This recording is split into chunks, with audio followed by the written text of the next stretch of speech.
Power on. The following is a presentation of the Sovryn Technica podcast feed.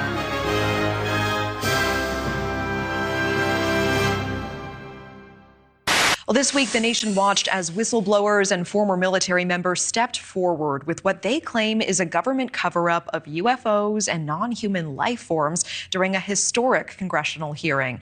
But now, a top Pentagon official calling those testimonies insulting. News Nation's Evan Moon live for us on Capitol Hill with those new details. Evan. That's right, Natasha. Just a few days ago, right here in this building, Congress held a first-of-its-kind hearing on UFOs, non-human life, and what some believe to be a potential government cover-up. Now, a top Pentagon official is calling these claims insulting to employees who are investigating these sightings and accused one key witness of not cooperating with the government U.S. investigation. Pentagon official Sean Kirkpatrick claimed that whistleblower and retired intelligence officer David Grush, whose groundbreaking claims were first reported on a News Nation exclusive interview, should be taken seriously, and that certain claims made in Wednesday's hearing were not credible. During his testimony, Grush made some astonishing accusations, saying the U.S. government had biologics of non-human life form and that those who came forward with any information had been hurt. Do you believe that our government is in possession of UAPs? Absolutely, based on interviewing over 40 witnesses over 4 years. Do you have any personal knowledge of people who have been harmed or injured in efforts to cover up or conceal these extraterrestrial technology? Yes. Personally. Have anyone been murdered that you would that you know of or have heard of, I guess? I have to be careful asking that question. I directed people with that knowledge to the appropriate authorities. Biologics came with some of these recoveries. Yeah. Were they, I guess, human or non-human biologics? Non-human, and that was the assessment of people with direct knowledge. Now, congressmen leading these investigations into these accusations say they will continue to press the Pentagon for answers and potentially hold hearings or field hearings to get any evidence of these claims. Natasha. Okay, Evan Moon on Capitol Hill with that report. Thank you.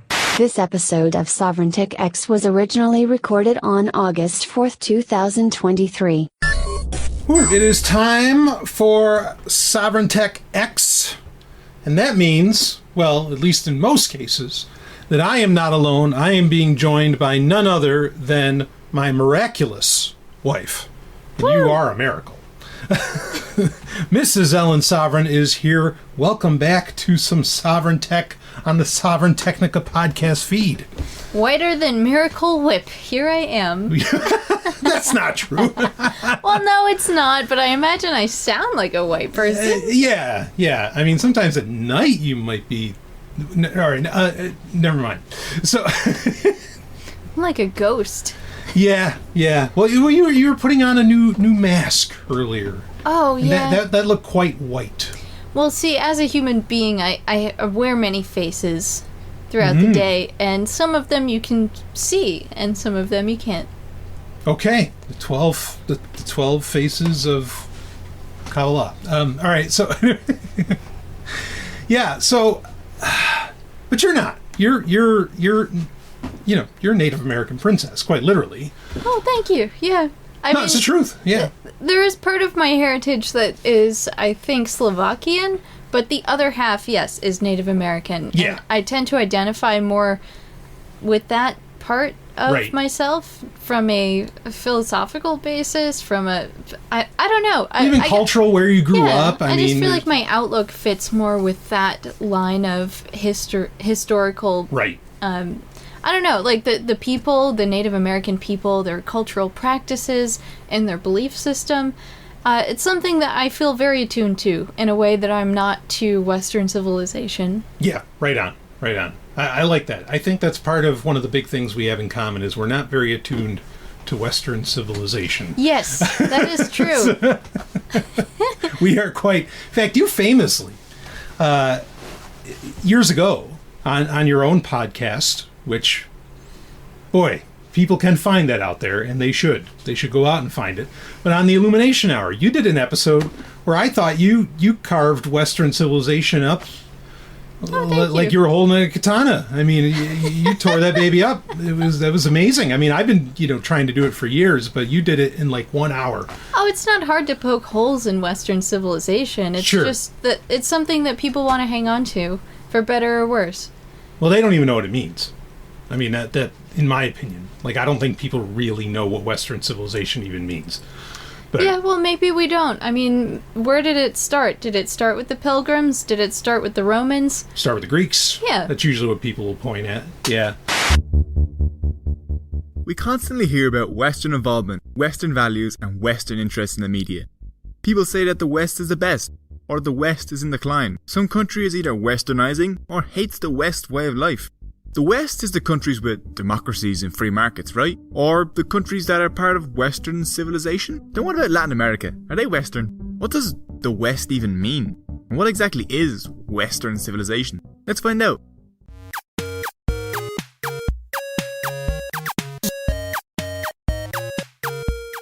To understand what Western civilization is, we'll have to look at its 5,000-year history, which I'm going to try and summarise in a few hundred words. I'll start with the Greeks, who are considered the traditional founders of Western civilization, and the people that gave the West a lot of its central values, such as citizen participation in government, the disciplines of science, philosophy and history, and the basis of Western architecture. The Greeks, or at least each Greek city-state, had an identity based on some of these ideas, except Sparta, whose identity was based on death and sweet abs. People such as Homer, Socrates and Hippocrates are all titans in the fields of Western literature, philosophy and medicine. They essentially kickstarted it. Now don't get me wrong, an ancient Greek would be considered alien if we ever met one today, but the idea that Western civilization descends from the Greeks is just as important an idea to the West as an actual direct link. Obviously, modern Western civilization isn't the same as ancient Greek culture. Later, Westerners chose what they wanted to adopt and what they wanted to abandon. No one in the modern West is sacrificing goats to the gods and taking slaves just because the Greeks did it. The origins of the East-West division has roots in ancient Greece, specifically in the Persian Wars. It is in this conflict that we see the beginning of the liberty-loving masculine West versus the despotic, decadent and feminine East trope, a trope that we still see on screen today. One of the most important things that Greece did for the West was influence Rome. Rome gave the West the foundations for its government, its languages and its laws. The Roman law code was the basis for the legal systems of most of Europe and its colonies up until the 18th and 19th centuries.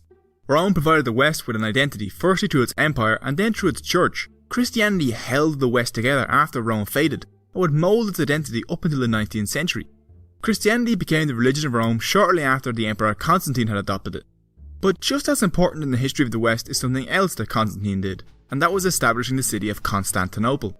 You see, the Roman Empire had a cultural divide. The West spoke Latin and the East spoke Greek. So, the Romans began thinking with a Latin versus Greeks mindset. The Latins saw the Greeks as more effeminate and decadent compared to how manly and tough they were, which added to the whole East versus West idea. Which is funny because the Greeks thought the exact same in relation to themselves to the Persians. The Roman Empire eventually divided along these lines. The western half faded away in the 5th century and the eastern Byzantine half lasted another 1,000 years. In 1054, the western and eastern churches split from each other in an event known as the Great Schism. I'm not going to go into detail about the Great Schism because it deserves to be a video in itself, but the important takeaway is that after 1054, the Catholic Church separated from the Eastern Orthodox Church. A pope sat in Rome and a patriarch sat in Constantinople. The Eastern Roman Empire would eventually spread Orthodox Christianity into the Levant, the Balkans, and importantly, they converted the Rus. This schism, in combination with the Islamic conquest that began 3 centuries previously, gave the West its own identity. They were now West Christendom. They may not have liked each other, but they knew they hated the Eastern heathens and Muslims even more. Constantinople would fall to the Ottomans in 1453, and afterwards the Greek, Roman and Islamic knowledge that they had accumulated and preserved was brought back to Europe by scholars and merchants. The Renaissance, with all its fancy naked statues, got into full swing. The West began to re-import Western civilization, with all the additions the Byzantines, Muslims and others had made to it. This rebirth of Western culture came along just before the discovery of the New World. So the Europeans, now confident that their ideas and culture were superior, began to colonize the New World. This is the beginning of the spread of the West, and also the reason why the West is such a hard term to quantify today. By colonizing and imposing their culture on other nations, the West ended up in the northern, southern and eastern parts of the world, which is confusing for a group that identifies as a position on the compass. During the Enlightenment, the Western idea of a nation-state developed. During this era, European imperialism was brought to Africa and Asia, and as Westerners translated Eastern languages and interacted with the East more, a kind of Orientalism began depicting the East as an irrational, psychologically weak and feminized other, which was negatively contrasted with the West's idea of itself as rational, psychologically strong and masculine. This nation-state concept was imposed on places where it didn't really belong, resulting in odd, perfectly straight borders. The Enlightenment dulled the idea of West Christendom and birthed the secular West. This is where the West actually began calling itself the West, and also using that term to describe previous cultures like the Greeks and Romans. Skipping forward slightly, after the Second World War, the West lost its colonial power mostly, and the world entered the Cold War, which was an easy conflict to paint in terms of East v West, communism v capitalism. The Western identity solidified during this period. Who was Western and who wasn't was clear. But after the Cold War ended, I think the term the West lost that solid meaning, but it still continued to be used. So what exactly does the West mean today? How do you define it? Here are the usual economic, political and cultural definitions.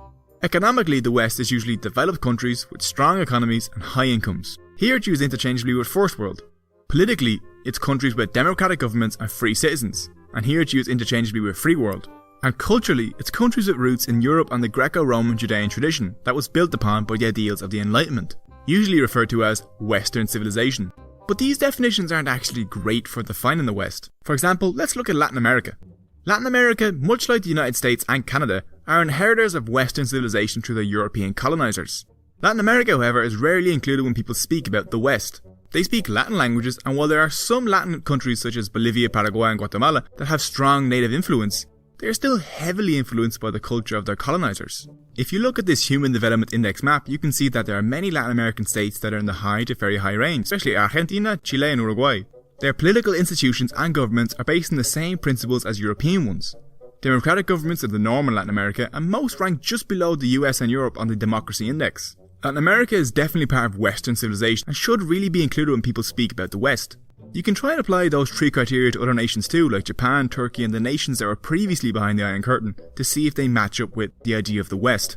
And that brings me to my final point, criticisms of the term the West. An issue with the term the West, other than its vagueness, is that it implies confrontation. West of where? Different than where? Edward Said claimed that the West was just a construct used by Europeans to justify an opposition to the East, which could then justify colonialism. You see, the West usually defined itself by what it's not. It wasn't the Persians, it wasn't the Greeks or the Orthodox, it wasn't Islamic or Chinese or Indian, it wasn't Russian or communist, and now it's not Islamic again? The notion of an Eastern other has played a central role in constructing a Western identity, and helped to define the West as its contrasting image, which nowadays doesn't make sense because cultures and societies are mixing and learning from each other on an unprecedented scale. The West and the East need each other, as our economies and societies will collapse without the other. Western civilization as a term is just an attempt to record the history of a cultural unit in an easily understandable and linear fashion, and it mostly does the job. But the West as a term is simply used to refer to a blurry area in the map in people's minds, which is why it's useful for the news or for politicians. It's just vague enough to appear to mean something. So when you hear someone refer to the decline of the West or how a group of people hate the West, think, what are they referring to? What West? Is all of Europe, the Americas, Australia and New Zealand all in decline? Have people stopped reading Plato? Do these people that apparently hate the West simply hate whoever they see as their enemy, or do they actually hate all of the places that might be in the West? Even Liechtenstein? Can you really hate Liechtenstein?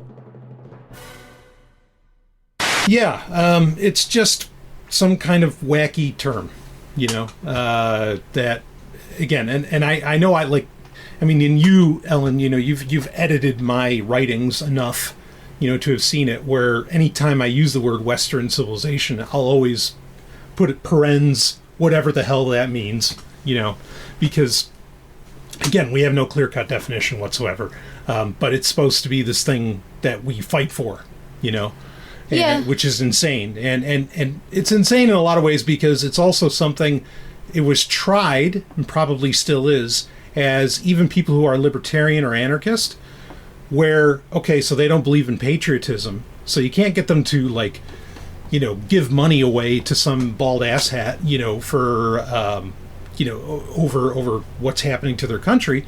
Instead, it's, well, but Western civilization's going to go away if we don't do this or that. And so I feel like it was weaponized. The concept was weaponized to get people who don't believe in borders to believe in something. And that's disgusting. But anyway, what do you got? Well, it is interesting because if you take a grander perspective of Western civilization, I think, at least, it essentially comes down to a certain form of materialism. Yes. And of worship of the material realm, whereas different like Eastern civilizations, just take your pick, generally, they have more of a spiritual depth to their lives that we lack. And that's something I think that we are missing as a Western civilization. But I do think it is very apparent, like, people in the West, they like their stuff. They like the bounty of wealth that they live within. Yeah. And if you want to say that goes back to the Greeks identifying the atom as the most indivisible piece of matter that exists, you could make that argument. Well, I mean, yeah, and and that's fair. And in fact, I just had a thought as you were saying this. But I mean, a couple points. One is the Greeks didn't, and I know you know this, but I'm just saying for the audience, the Greeks really didn't invent much. They just lifted everything from the Egyptians, and we have plenty of evidence for that. Like even Plato. Plato learned all of his shit from the Egyptians. It wasn't, which are not considered part of Western civilization in any stretch, even in the modern day. Would you make that same argument for Aristotle? Well, there is this is very complex because there's a line of thinking of where did a lot of these ideas, kind of come from. I mean, Aristotle is a student of Plato, right? And I guess I'd say no, Aristotle would not. Aristotle would be who more so fits into this idea of Western civilization. But in response somewhat to Aristotle would be Neoplatonism. It's a Friday night, and if I'm getting any of this a little bit off, I'm going to apologize in advance. But we did just eat pizza. Yeah. Anyway. There's a little bit of shame that comes along with that. Yes. So anyway. It's okay, I forgive you. Thank you. Yeah, but then it becomes, an issue of, like, well, then where did really Neoplatonism come from, which, really became very dominant for a while. Anyway, you can trace these lineages of thought in a lot of different ways, so it's tough to say very much for sure.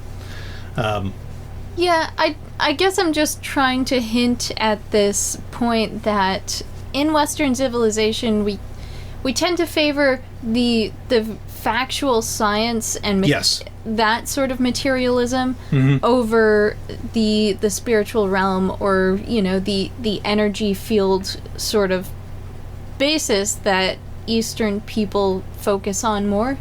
Yeah. So bringing up Aristotle makes a lot of sense then, and you can carry that on to St. Thomas Aquinas and so on. I think, yes, this idea of everything is quantifiable is very much what I guess we would call a Western invention.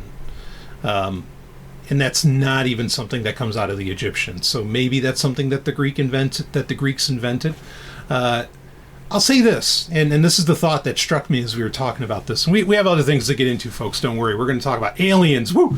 But, can I say, though, Diogenes is still my man.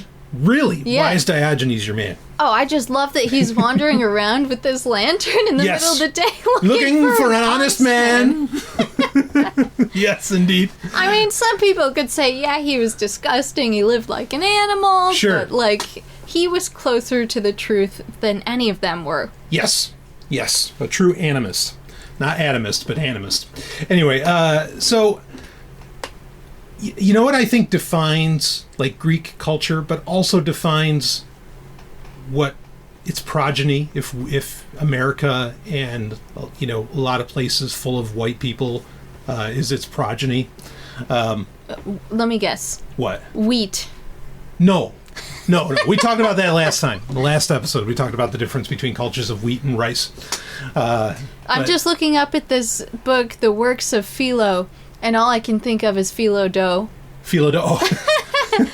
Well, that. But we did talk about this last time that weed is something that Western civilizations have more than Which might have actually created that, like a lot of the individualistic notions of Western civilization. Yeah, yeah. So here's I think visually, you might think togas at first, but I think very quickly you think of temples.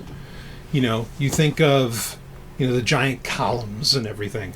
And this is what in many ways, I feel like Western civilization is ultimately obsessed with, is temples. And lots of them. And because you mentioned the materialist, and I even say this, when you say you looked up and you saw that, the works of Philo there. But, and I look, and and I've talked about this on Sovryn Tech in the past, but like, we build temples for our stuff. Like, our houses really aren't about us living in them, they're just temples of stuff. Yeah, and on that point, I don't think there's anything necessarily inherently wrong with temples. I think that temples can be a great thing because it's a place that is, you go there and it's a holy place, and you are focusing on some specific characteristic, trait, higher power, whatever it is. And it's supposed to be an act of veneration when you go to one. Sure. And I think, Eastern civilizations probably have just as many as we do, although theirs are more focused on what they would argue is like the sources of power. Well, I guess for the Western civilizations, like our stuff, some people do believe is a source of power, but yeah, obviously there's an inherent issue with that. Yeah, I guess my point. So I agree with you. And obviously, look in Southeast Asia, all over. I mean, there's plenty of temples to go around. Okay, in Japan, you have Shinto temples like everywhere. Temples and shrines. Yeah, I think the thing is, and shrines, right? The thing is, like, I don't feel like, especially in a lot of those cultures, that their houses are effectively temples. No, their houses are very minimalist. Right, that's the difference. And that's kind of what I was getting at, and I'm never comfortable with that. And I actually I'm kind of whipping myself here because I feel like I'm sitting in this, like, surrounded by all this stuff. Yeah, you are. Yeah, I mean, there's a lot here, and I know it. And I fall into this trap. It seems like when life is getting a little more comfortable, when things are okay, like, I start to accumulate. And what's funny? I do too. Yeah. But the stuff I accumulate is more like materials for projects. Right. Whereas the stuff that you accumulate is like a bunch of toys of things that inspire you. Yeah, it's all inspirations. I mean, and that's always my justification for it. But then at the same time, do I really need that, And this is the other thing too that I've kind of come to realize about that. And yeah, your stuff is way better than my stuff. I'm not saying it's better. I mean, I think I am inspired by my things in a similar way that you're inspired by your things. Right, but yours is useful. But here's the thing: is part of the reason that I have this stuff. Yes, it's inspiring, but also it's to find people.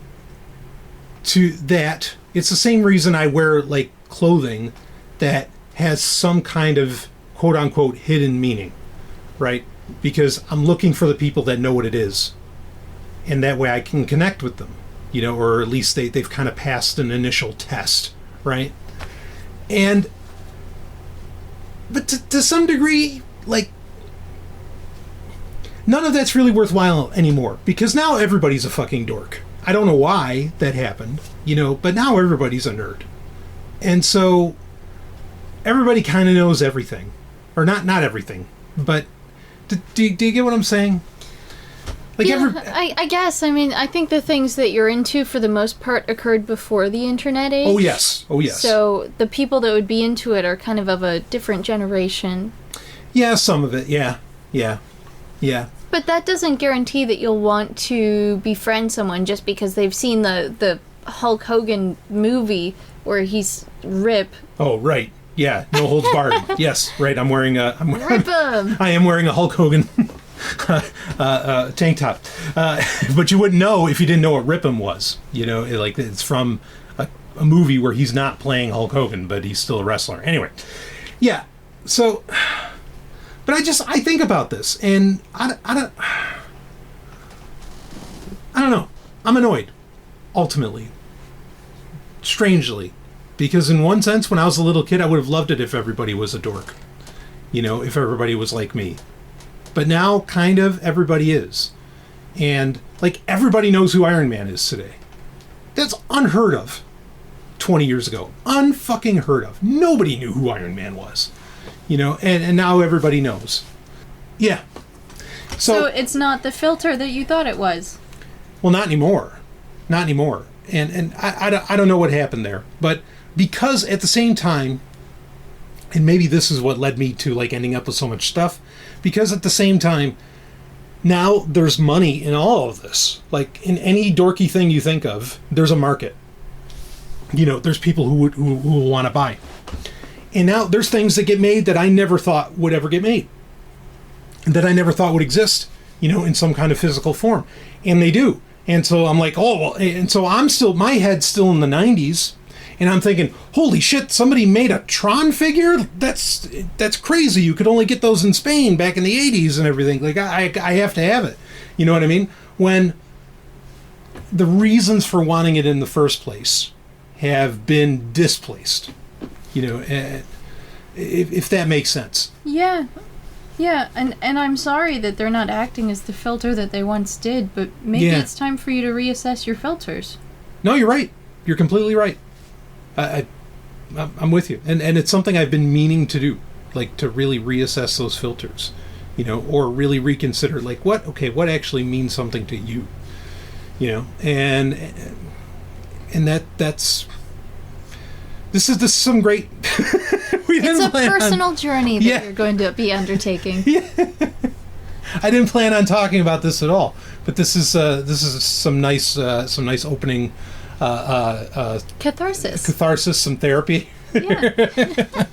But no, I mean, it really is insane, you know, because also, again, because there's something literally for everybody, for every little like crazy niche thing somebody could be into, it exists. And so now I feel like so many people's homes have just turned into temples of stuff. And that's not even getting into, there's just too much. There's just too much shit these days. And I mean that on an entertainment level, really. But that's a whole other subject. Do you have anything else you want to say on this? Otherwise, I'm going to use that as a segue.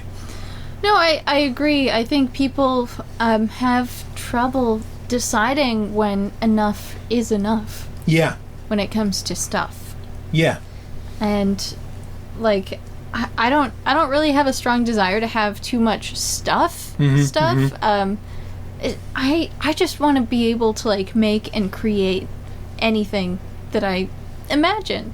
And I end up building a huge stockpile of stuff, and it's just taking up space. And that in itself is a problem because I like my environments to be very like free and open and sort of feng shui. And I get in my own way in that sense that like I'm just cluttering up the house with a bunch of projects that I might do like once every few months. Yeah. So that's something that I need to work on as well. Is just cutting back on that. Yeah. But I mean, at least your shit does stuff, you know? Well, yours does too, but it's more of a, I don't know, more of a mental interaction. Yeah, which there's value in that, I get that. But, well, anyway, just another thought that came to me is, it's so funny to me that when, like, for example, you know, in, like, whenever there's an Apple, the technology company, whenever there's like an Apple ad or they're doing their big keynotes or whatever, WWDC, and they're showing off the Vision Pro and all this crap, or really any of these companies, when they're showing stuff off, the people in these videos seemingly own fucking nothing. Like, it's so weird to me to see that.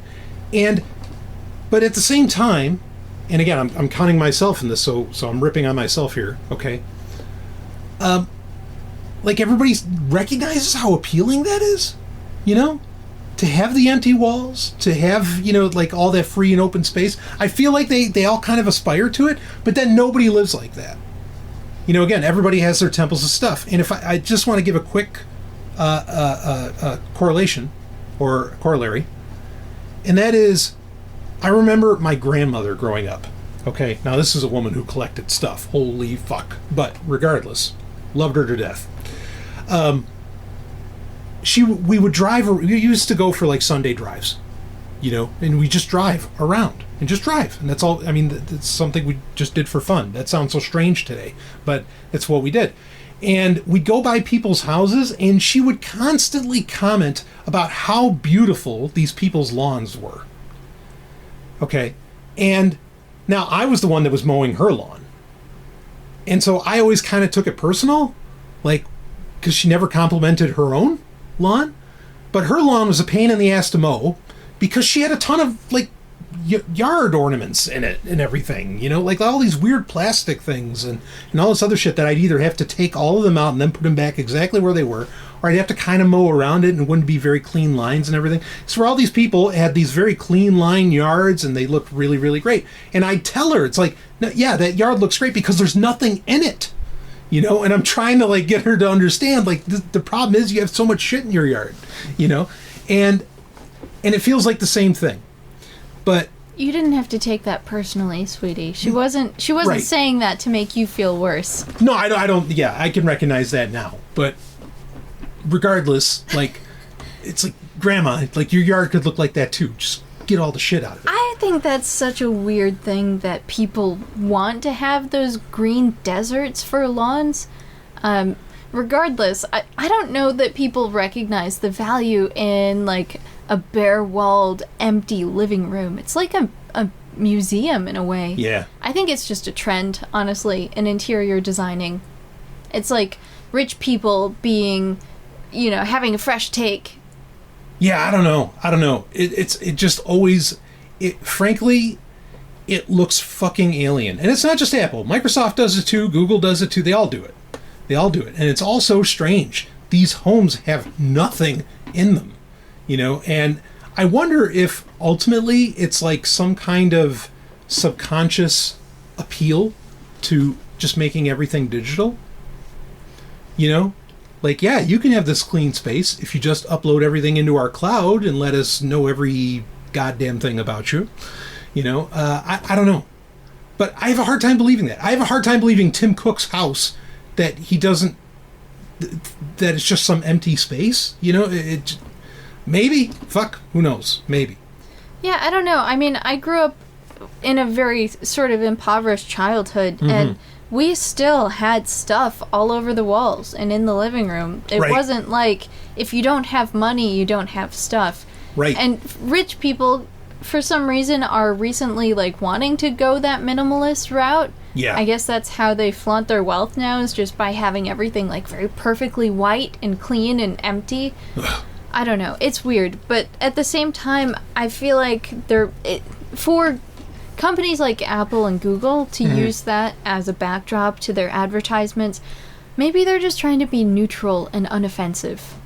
It could be as simple as that. Yeah, I mean, and like the stuff you have in there, you would have to, like, I don't know, say they had like a model Starship Enterprise or something on the table. They'd have to pay a licensing fee, you know, to be able to have that in there. That too. And I get that. Like, and I thought about that as well.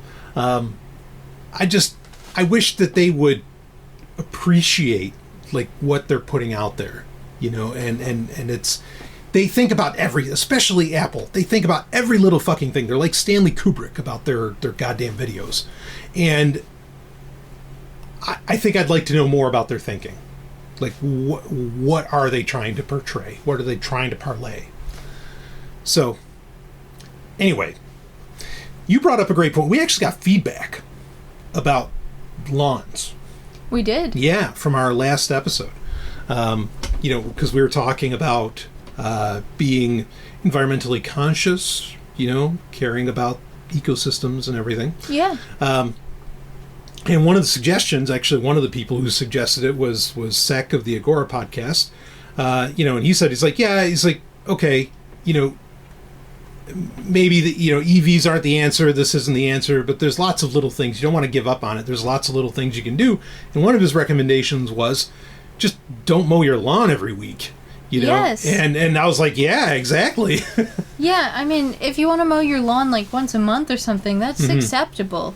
Right. Like, our lawn as it is now, we never mow it, period. Right. Because, one, we have pine trees growing around, so not much grows. Yeah. Two, we've got lots of mats of moss. Yes. Like this really spongy moss. It's actually great. Yeah. There's some tall grass that grows around, there's some weeds, but, like, I don't think they're... I don't see them as weeds. No. I see it as part of, like, nature reclaiming this territory. Right. And just growing whatever is tough enough to survive here.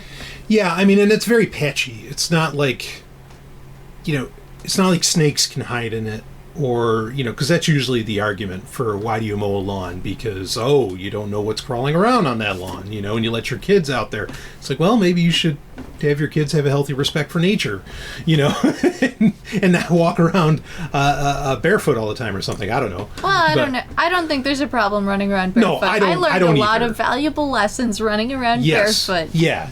No, I don't either. I'm just saying, like, if you're worried about snakes and whatever else.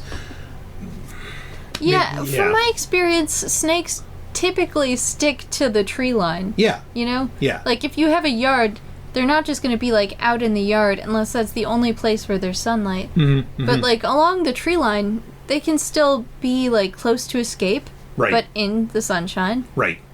I don't know. I could be wrong about this, but yeah, I mean, just be careful when you're walking outside if you have an unmown lawn.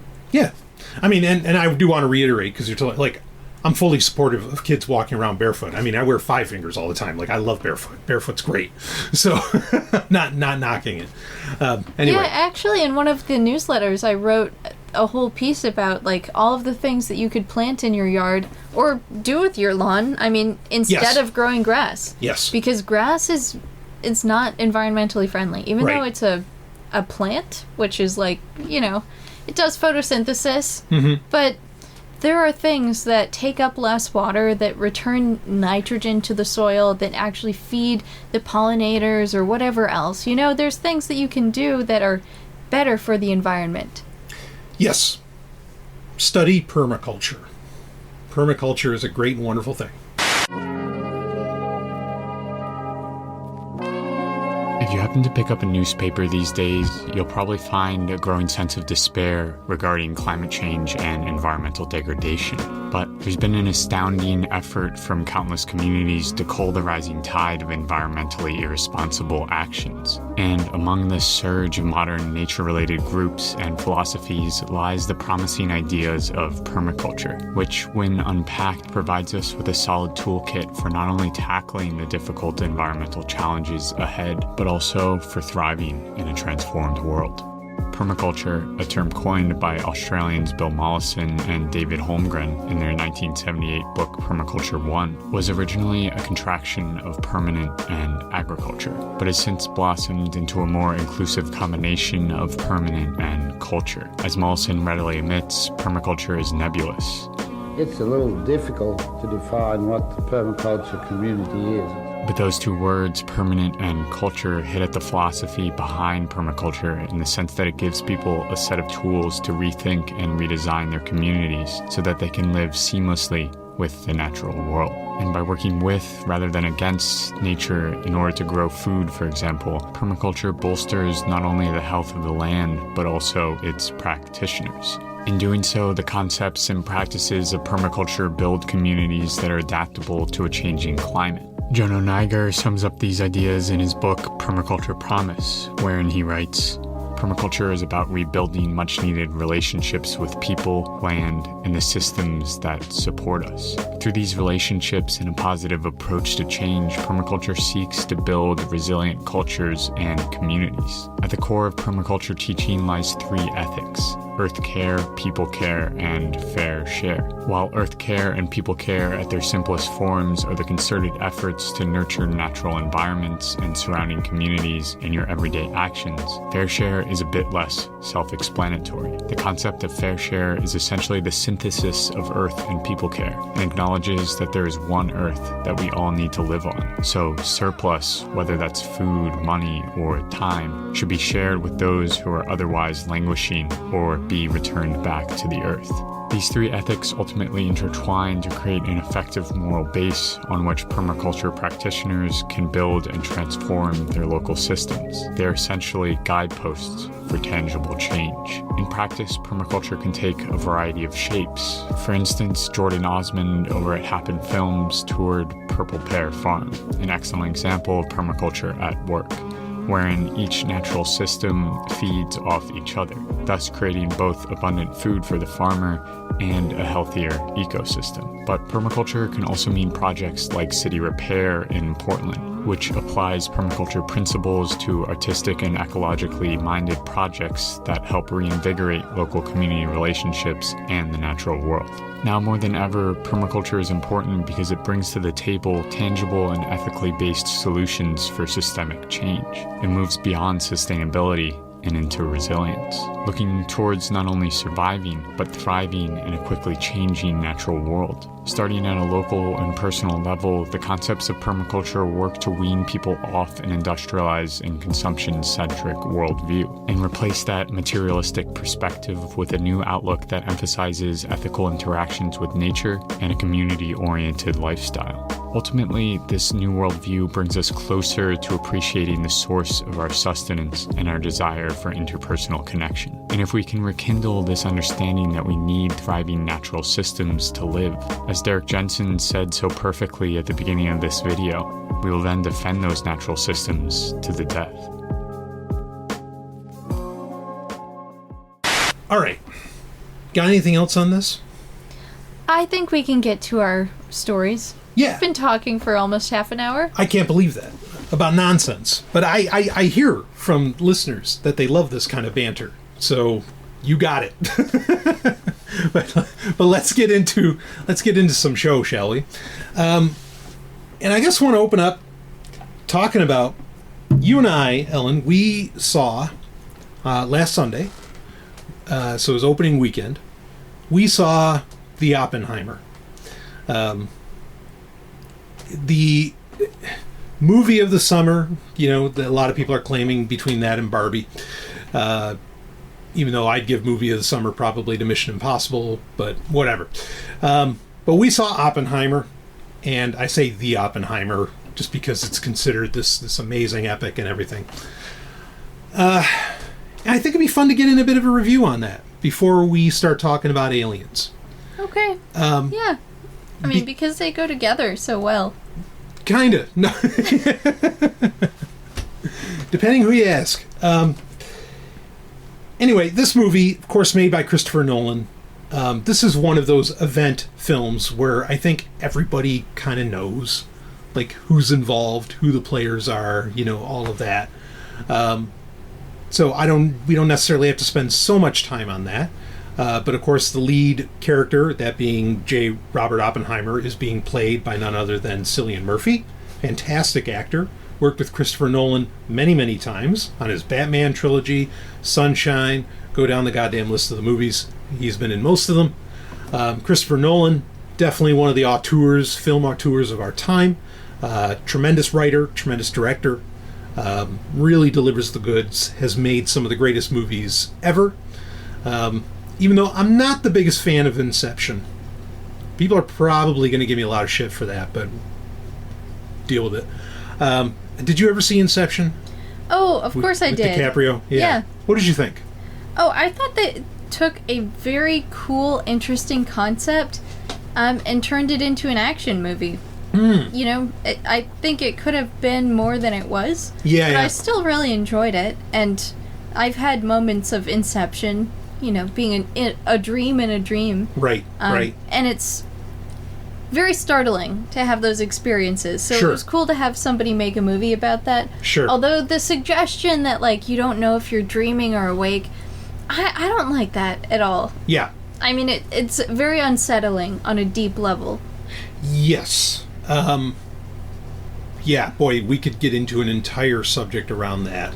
But I don't buy into that's the original brain in the vat theory. That, like, this could all my entire life could be a dream, and a demon is tricking me. I think there's ways to know if the demon is or is not tricking you, as it were. But, and could you apply that to holograms? Yes. Okay, well, that makes it a little less unsettling, but still. I like to think that there are ways also to check whether you're, sane or insane, or right.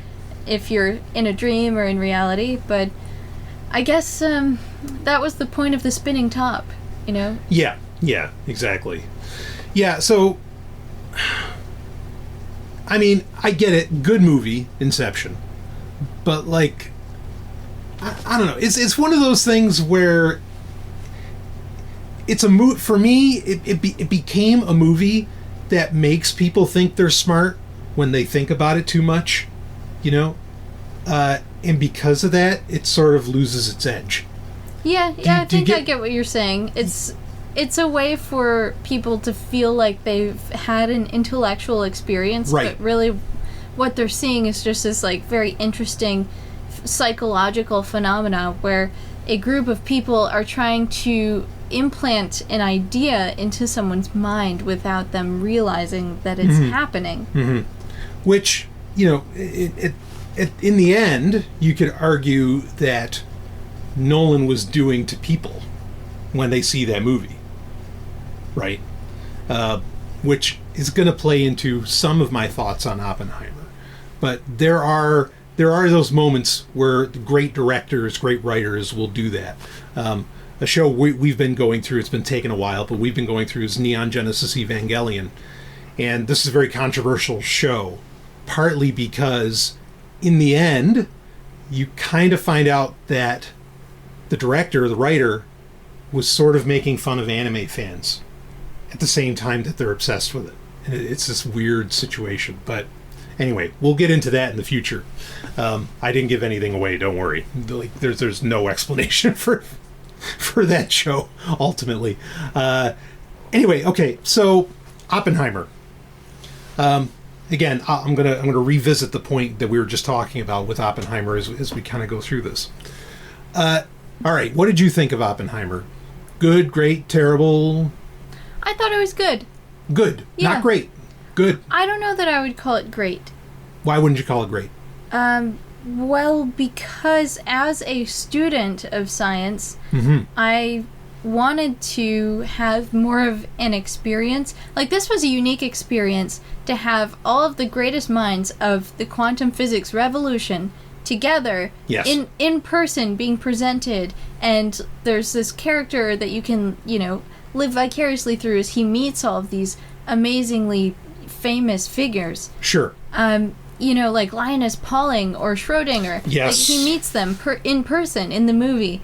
And that's very cool, but, like, you learn almost nothing about these people just because they're in the movie. Yeah, I don't think he didn't meet Linus. So, I mean, he met German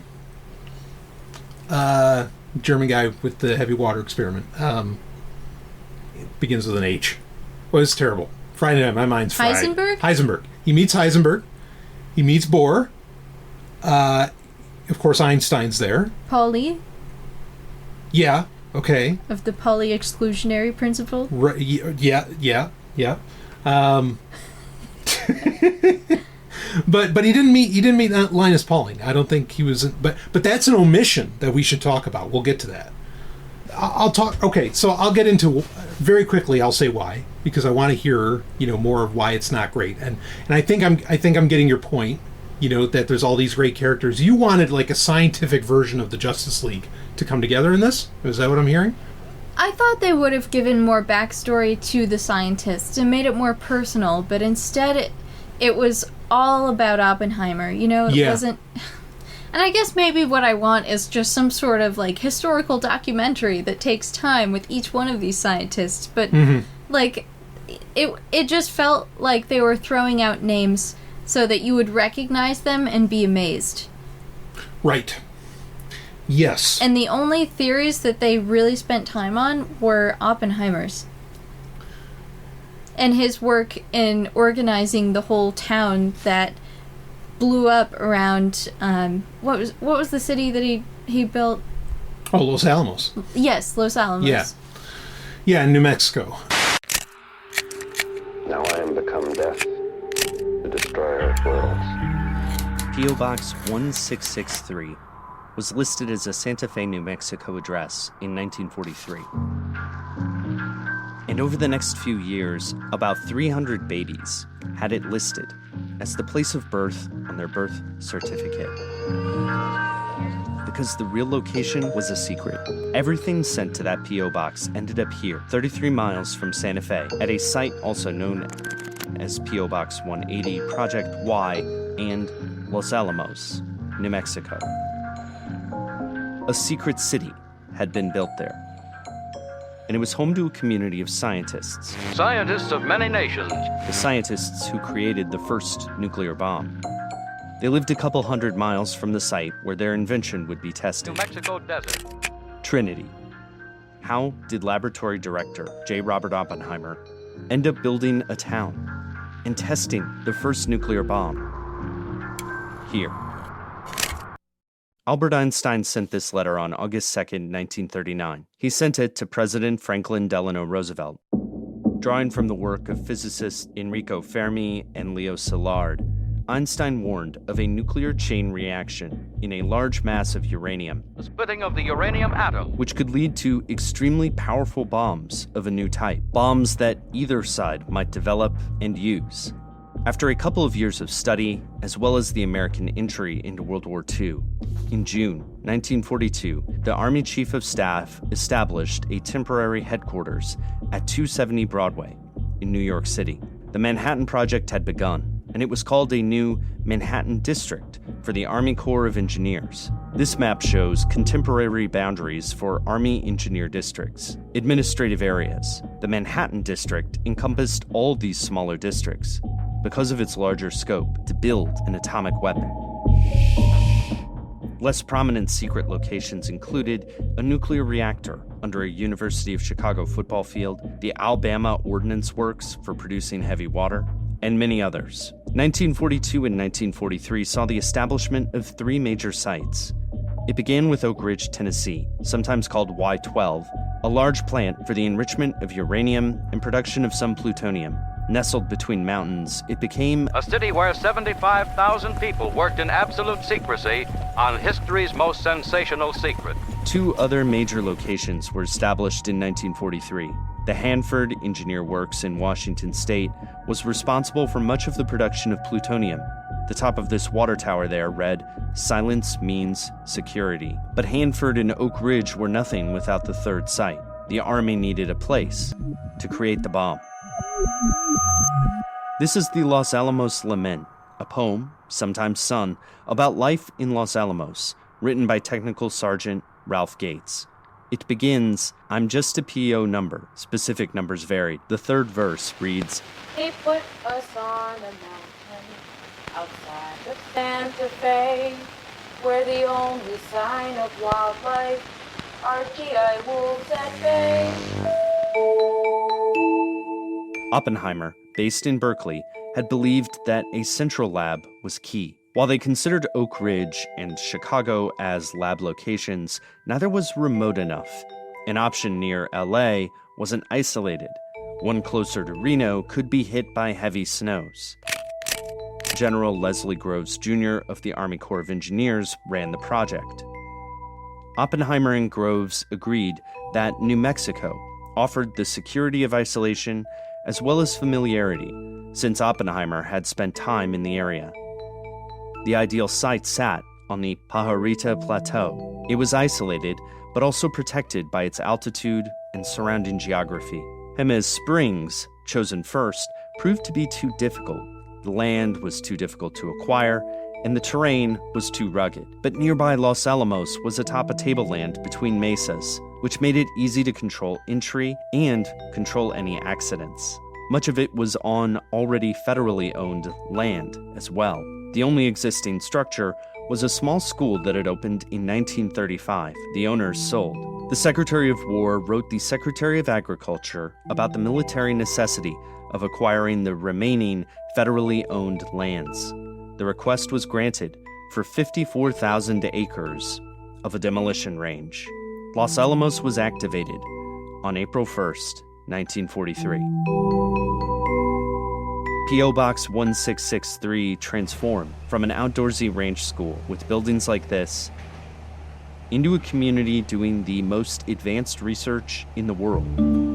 Roads were quickly developed, but the town was kept isolated. Population grew from 1,500 people to 5,700 by 1945, so rapid that hutments were a common form of accommodation. Here you can see the wash drying by Quonset huts. Apartment buildings were also available. These accommodations mingled next to facilities for graphite fabrication and the cyclotron and Van de Graaff machines. In early years, Los Alamos housed the world's finest researchers. Here, Dorothy McKibben, in charge of receiving new personnel, sits next to Oppenheimer. He's chatting with physicist Victor Weisskopf. Here's Enrico Fermi on a hike. And this is Edward Teller's ID badge. He was later called the father of the hydrogen bomb. The Medical Corps colonel wrote Leslie Groves that this intellectual group created challenges for a military operation. The large percentage of intellectuals will require and seek more medical care than the average person. Other challenges? 1/5 of the married women became pregnant in Los Alamos, making maternity wards a necessity. The past and atomic future intersected. Ice was cut from nearby ponds and stored in ice houses because electric fridges were too hard to get. At the time, the Bendix washer was revolutionizing laundry, and by 1943, a classified ad in the Santa Fe New Mexican was looking for one to be shipped to P.O. Box 1663 for wartime work. But cultural phenomena, as varied as they were, like this Los Alamos band, they had one real purpose: building a bomb. And they needed a place to test the bomb that they built. This is the base camp at Trinity Site, a rapidly established headquarters created for testing the first atomic bomb. The Desert Training Center north of Rice, California was runner-up, but it wasn't isolated enough or close enough to Los Alamos. Located in the Jornado del Muerto Valley, the winning site was selected with a more extreme version of the Los Alamos criteria: flat terrain to minimize blast effects, isolated yet close enough to Los Alamos, good weather, and nearby to highways like US 85 and 380. More than 200 residents settled at the camp. First, there was a 100-ton explosives test in May 1945. Then, they prepared the Gadget nuclear device. And on July 16th, 1945, they conducted the test. First tryout of this new cosmic force was held on the New Mexico desert. The Los Alamos Lament was written after that test, but before the August bombing of Japan. Yeah, so I hear you. They spent so much time on Oppenheimer when there's so many other brilliant guys that they could have kind of brought in to... yeah, I'm just saying they kind of they didn't give the due respect to those scientists, I think. You know, they featured them and you say, ooh, ah, for a couple seconds, but then they're gone. Yeah, I mean, on a meta level, it's also... I think Christopher Nolan, I'm not going to say he did that necessarily on purpose or what, but this is a movie where almost everybody is an actor that you know or have seen somewhere else. You might not know their name, may have never known their name, but you're like, oh yeah, that guy, oh that guy, that gal, that gal, that guy. You know, it was crazy. I saw actors in there that I haven't seen in 20, 30 years. And I kind of feel like Christopher Nolan was sort of... I mean, one of the things is... So this movie is not linear. No, it's very strange in that it has 3 different storylines playing at the same time. Right. And it's like a past, present, and a future. Yes. Yeah, so, I mean, you kind of have an origin story, then you have building the bomb, and then you have the epilogue of that. You know, what comes after, you know, building and dropping the bomb. And, you know, it's funny because so your description of that, how did you feel about that? Because they kept playing, like they kept shifting it around. Because again, it didn't work linearly. Like you're going back and forth basically between years. How did you feel about that? Yeah, I did find it a little confusing at the time. I don't know that it helped to tell the story any better. I think it was more of a creative decision. But it all did come together in the end. Right. All 3 of the timelines sort of merged into the ultimate conclusion. And that was kind of surprising. Yeah. But in a good way, I think. Yeah. I mean, I think it ultimately worked. It ultimately all came together. Thing is, there's not really a whole lot that goes on in this movie. You know, one of the things that it was billed as was there's no CGI in it. What do you mean there's not a whole lot that goes on? I mean, it's not an action film. You know? Well, no, but you Right. get to learn so much about Oppenheimer's personal life. Yes. Okay, but there are very, very clever tricks that I think are done in this movie to keep everybody interested. You know, I've yet to hear anybody say this is a bad movie. You know, I haven't heard everybody say that it was great. You know, but I've yet to hear anybody say that this was bad. And apparently everybody's going to fucking see this thing. So, you know, you're getting the dum-dums in seats and they're hooked. You know, but again, compared to a conventional summer Hollywood film, there's not a whole lot going on in this movie. Okay? And I think the ways that Christopher Nolan is making that happen, part of it is he did bring in every fucking actor under the sun.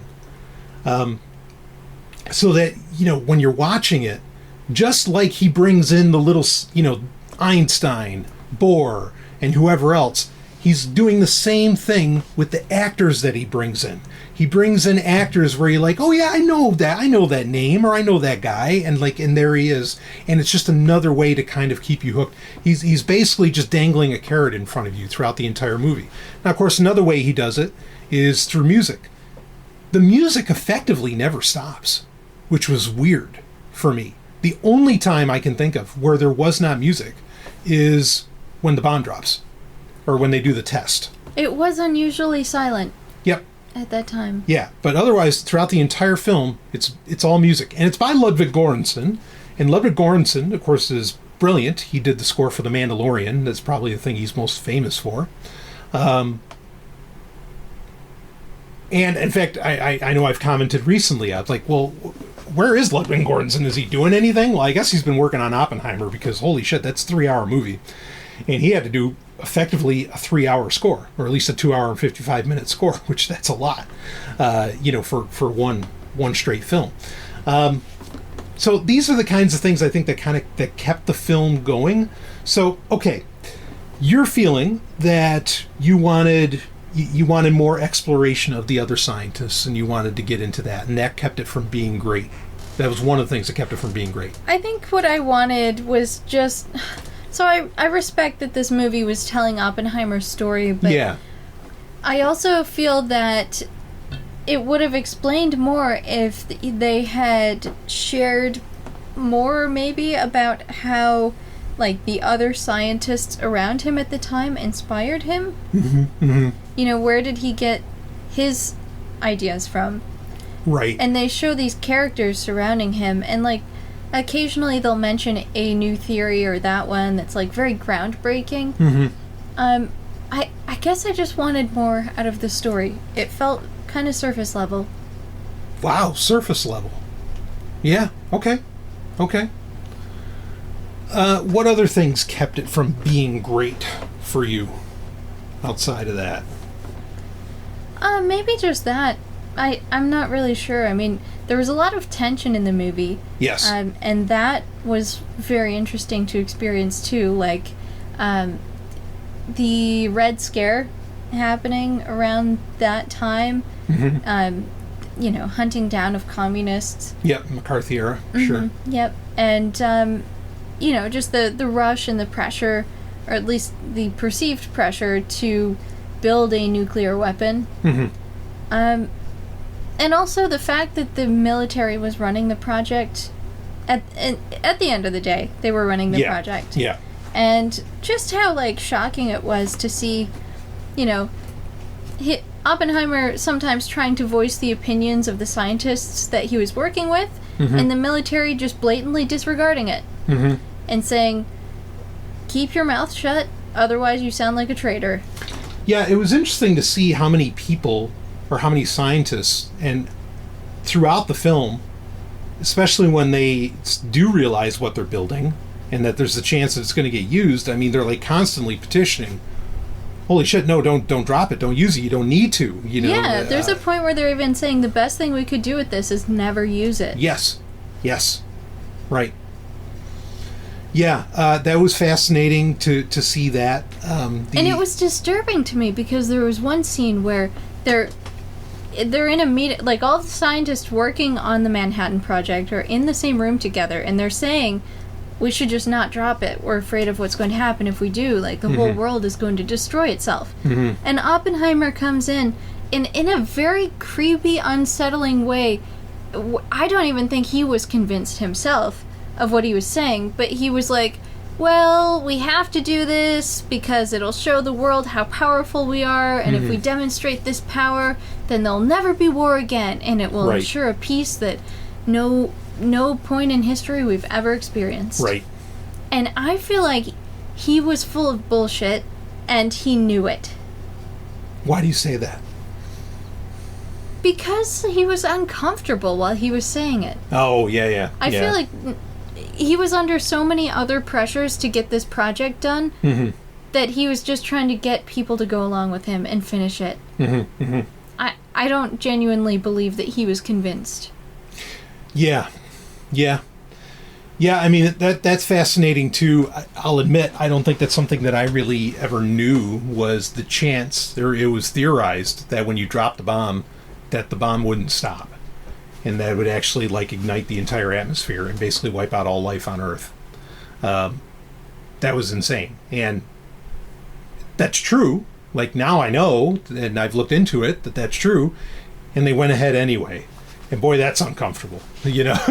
So, well, if that happened, we wouldn't really know. No, right, we wouldn't care because we wouldn't be here. But at the same time, like, ooh, man.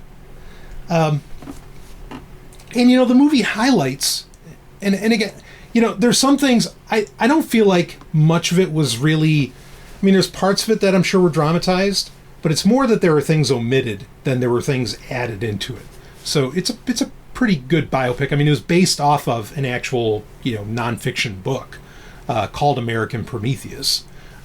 So, you know, when your base text is nonfiction, you're usually, you know, that gives you an opportunity to be in better company.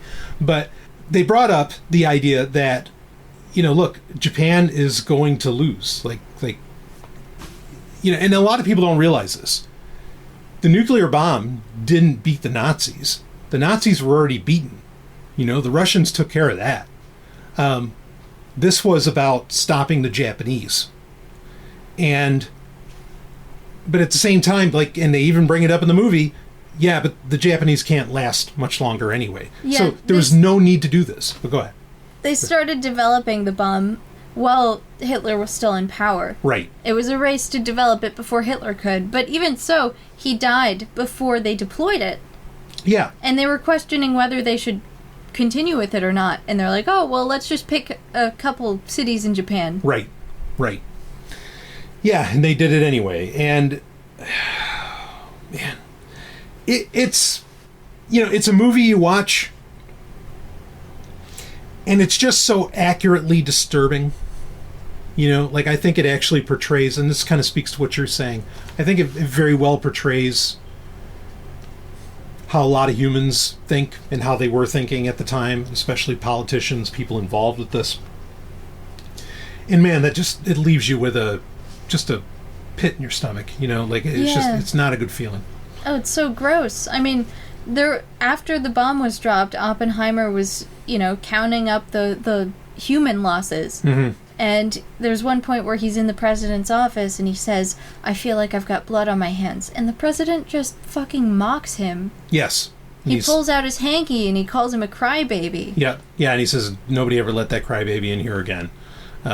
He's Truman, like, yeah. "I'm the one that dropped the bomb, not you." Mm-hmm, mm-hmm. But it's just very unempathetic. And there are other moments in the movie where, like, military personnel behave in that sort of very rude, abrupt way of, like, just, be quiet and carry on.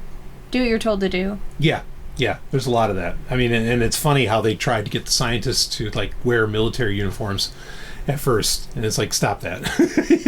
Yeah. Which was good. So, I mean, are there other nitpicks you have of the film? Other negatives of the movie?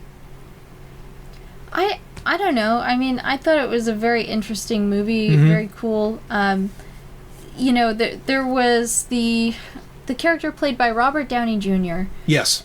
I forget his name. His character's name. Struss, yes. Yeah. Okay.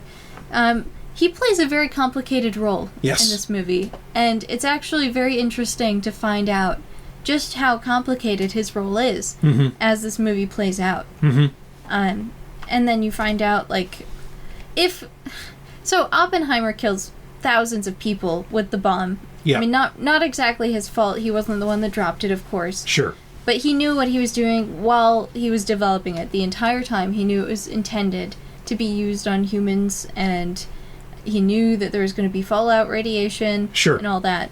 But he's not necessarily painted as a bad guy in this movie. But Struss is. Yes. Because he's setting up Oppenheimer to be to have his security clearance revoked. Right. And that is, like, the ultimate evil in this movie, which I find kind of strange as well. Like, you're supposed to love Oppenheimer and you want him to have the security clearance because that allows him to do whatever work. But I don't know. I mean, I feel like he was a weak villain. No, you raised an interesting point that I hadn't really thought about, because, like, what's the big deal? Ultimately, I mean, is it that we got to shut up Oppenheimer because he's talking about, disarming nuclear weapons? Yeah. Like, is that was the big deal? Were they that concerned about that? I mean, that's so weird to me, because you can get people that are wildly influential to say that sort of thing, and I don't think they're going to get, like, defamed, or but they're not even going to get a slap on the wrist. They're not the person that ran the program that built the bomb. Yeah. And especially at the time, there was still the suspicions of him being friends with communists. Yeah, which was in a very I don't know, paranoid way. It made him seem guilty. Yeah, so key term there, paranoid. I think I get the sense that, most people, the average person today in the real world, are always, like, kind of or I think many people really, and today especially, are conspiracy minded, thinking, I know everybody thinks, they're all the sheeple. No. Just about everybody's conspiracy minded, today. And I think there's this idea that, that the politicians don't care, they just run roughshod or whatever, and we're all just paranoid of how is the government going to screw us today. I get the sense sometimes that politicians are actually infinitely more paranoid than we are. Like, and this movie kind of hit that, because because the mob could tear them to pieces. Right. Well, that's a good point. Great point. All it takes is that one wrong move, I guess. But it's just that, I mean, you're right. It's such a shocking thing to me that, now that I think on the film, it's like, really? Like, you were worried that Oppenheimer was saying, get rid of the nukes, and so, you need to, like, just completely debase this guy? And it just doesn't, to my mind, that doesn't compute. But then, I don't know, maybe that's a modern thing. Because, to me, it's amazing what I can say behind this microphone. And there are, at least on a legal level, on a civilizational, like, there's no repercussions, Nobody's locking me up. Nobody's, as to where, and I get it that in other countries you certainly could get locked up for some of the shit that we say. But, that's just mind-blowing to me. It seems like a weak premise. But go ahead. It was kind of part of the argument to tear down Oppenheimer, but ultimately what it goes back to is Strauss being egotistical and vengeful against him because Oppenheimer embarrassed him at one point in the past. Right. There was some sort of hearing where he basically got laughed out, and so Strauss took it upon himself to basically defame Oppenheimer. To take away the one thing that he loved the most, which was his security clearance. Yeah, a vindictive guy. And in fact, there's even a joke in it about Kennedy, as in JFK. And, I mean, I don't think it's a huge reveal, but, like, when you find out how Strauss reacts to what Oppenheimer did, and when you find out JFK is involved in discrediting Strauss, I think there's a weird insinuation in the movie that Strauss is behind JFK getting assassinated. Yeah, that's kind of funny that they threw that in there. It's just a little thing. Like, it's a one-liner that they put in, and I found that to be kind of strange. I also really love the scene that he recounts where Oppenheimer and Einstein are meeting on, like, Oppenheimer's first day teaching at this institute that Strauss kind of runs. Yep. And they're talking out by the pond. Einstein starts to walk away. Strauss runs into him, but he won't say a word to him. So this whole time, for like years afterwards or whatever, Strauss is thinking that Oppenheimer must have said something to Einstein to turn him against him. Right. But then at the end of the movie, when you find out what Strauss has done to discredit Oppenheimer, there's this man who's been interviewing him kind of this whole time. And he says to Strauss, like, well, maybe they were talking about, something more important than you. Yeah. And then they play the scene where you find out what they were actually talking about. Yeah. And I thought that was a great way to end the movie. Yes, it was. It was. I have a theory on that end scene, and I don't want to detract away from talking about the rest of the film as it's presented yet.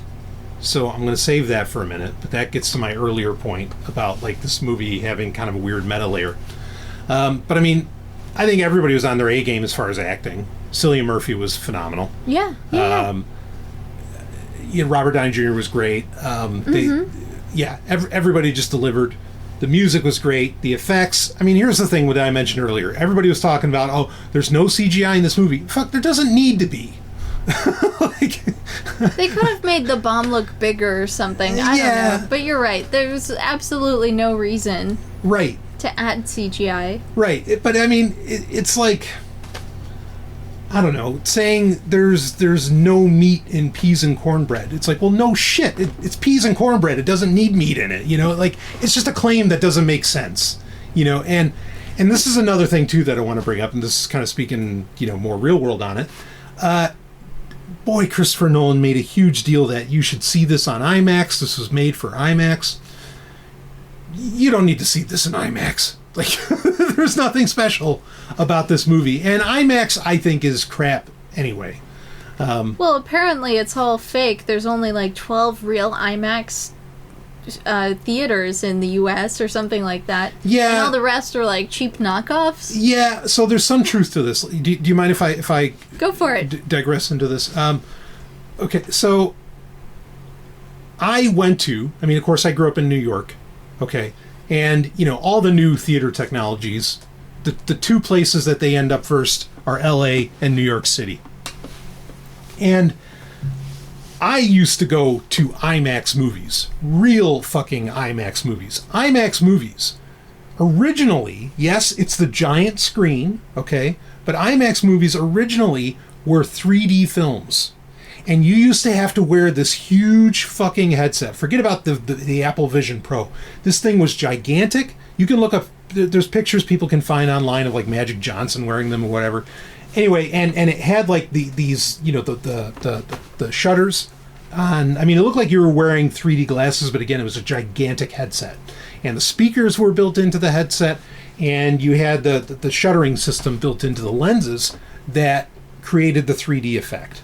Okay, and your Hollywood blockbuster movies were not being made for IMAX at the time. It was all custom films. In fact, you used to be able to buy them on DVD, and they'd have in big bold letters on it. It would say IMAX. Like there'd be, and usually it was like documentaries, but sometimes there were movies. Like there was L5, City in Space, and there was some other ones. But you know, like IMAX movies today are not that. That was an event. That was an amazing technology. That felt like, holy shit, I'm watching movies in the future. It's just not how it is now. You know, and Dolby Atmos doesn't make it any better. So this idea that you need to see it in IMAX is complete horseshit. Like, and I think that's true pretty much for every movie. It's just a way to sell more expensive tickets, and I'm sure Christopher Nolan got a better payday out of it. We fell for it, or I fell for it anyway. But it's just it's meaningless to have to do with that. Regardless, the movie's gorgeous. I mean, the movie's stunning. You know, and the special effects that are there are amazing and look wonderful. The writing, you know, a lot of the lines in it, a lot of the stuff. I mean, like it's a movie where you and I and tell me if you disagree with me, but I didn't want to go to the bathroom. Like, I mean, it's 3 hours fucking long. I have to go to the bathroom. But I didn't want to go to the bathroom. Like, I don't want to miss a second, you know, because I'm worried I'm going to miss something. So it was that gripping of a film, in my opinion. I thought it was great. I mean, I thought it was a great movie.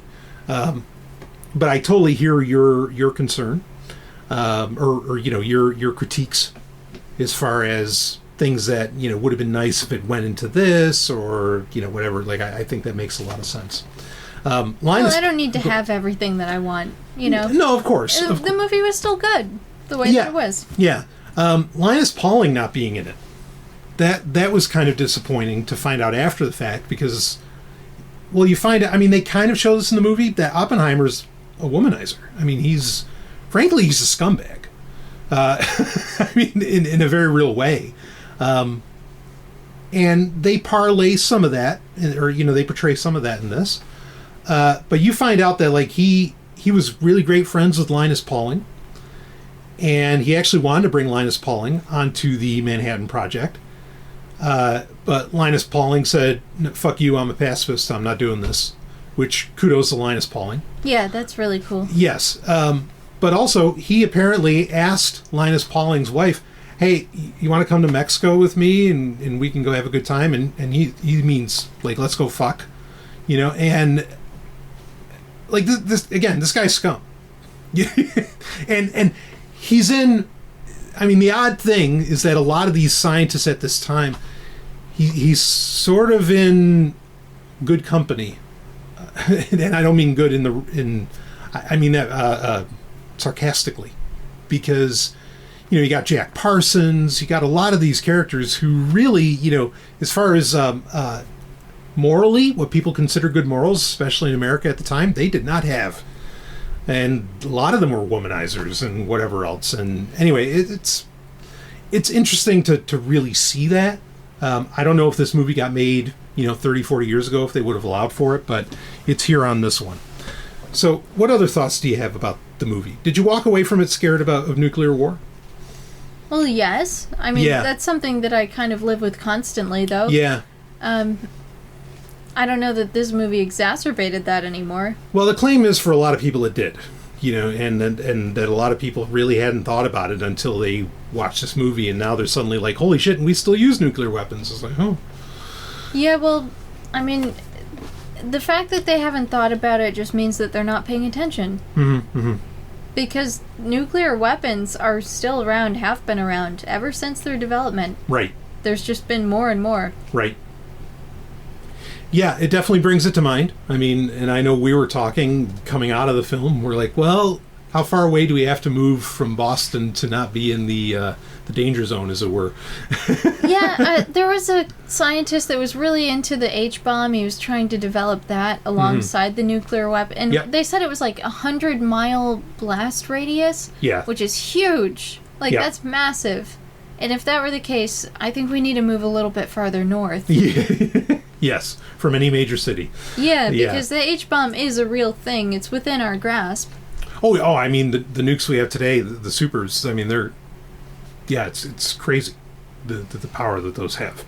The explosive power. Yeah, and it's just so fucking dumb that every major power in the world is building up this arsenal of nuclear weapons, and they're developing technology so that missiles can fly over the oceans and hit, and it's just like guaranteeing our destruction. We might as well have just blown up and burned off the entire atmosphere with that first nuclear weapon. Yeah, just learn the lesson fast. Or, well, there's no one left to learn, but...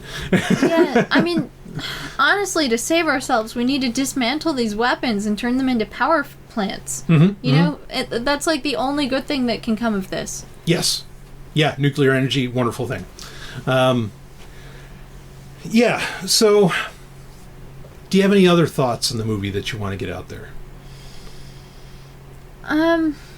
Yeah, I guess as a scientist, I want to say that there's a part of me that feels bad that this amazing technology was taken advantage of. But also watching this, they walked into it on their own. But I can't say that I wouldn't do the same thing under those circumstances. Like, have the opportunity of a lifetime to devote your life to something that you're very passionate about and not have to worry about funding. Right. That's incredible, and not many people get to do that. But at the same time, I don't think I would ever partake in a project that I knew could do harm to anyone in any way. Yeah. Like, what I do now is literally just making medicine, and it's not like Pfizer medicine where, you know, it's prescription drugs that people take but don't need. It's like, if people don't get these cell therapy treatments, they will die. And anyway, I'm just saying, I really am a little disappointed, and I don't want to judge them too harshly, but I just wish that the scientists on this project had, you know, taken the pacifist route. Yeah, like Linus Pauling. Yeah. Yeah. Or even, I mean, Einstein didn't even want to be involved, you know. And I like in the movie, there's the insinuation that Einstein actually could have figured all... I feel like there's this insinuation where Einstein is saying, like, look, just because I don't agree doesn't mean I don't understand. And I think he was almost saying that I could have figured all of this out. I didn't do it because I knew what would happen. You know, like, I feel like there's the insinuation of that Einstein could have built the A-bomb, but he knew the disaster that would be, and so he didn't. Yeah, maybe. I mean, Einstein was known to make mistakes on occasion. Oh, sure. Like, there's the very famous instance where he wrote a letter to the president urging them to develop the nuclear bomb because he was afraid that the Germans would do it first. Right, which is referenced in the film. Yeah, it wasn't until years later when he said publicly that he regretted doing that. Well, and this is something, again, that the film accurately, historically highlights, that the A-bomb didn't win the war. That was not it. You could argue that it ended it earlier than it would have anyway, but it didn't win the war. You know, Germany fell because of what Russia was doing. You know, Germany did not fall because of the A-bomb. And I think an argument could even be made that they wouldn't have fell even with the H-bomb. Like, even if they had developed it, you know. Frankly, if there wasn't the narrative, and it's not just a narrative, it was accurate, that the Nazis were the bad guys, right? And that they were going to do what they ran roughshod on wherever they went. I'm amazed that the entire world didn't like stand up to the U.S. and say, no one is allowed to have this technology. And that like essentially you had, like the entire world went to war against the U.S. Because they were just so terrified of this technology. Like, I'm amazed that didn't happen in history. Yeah.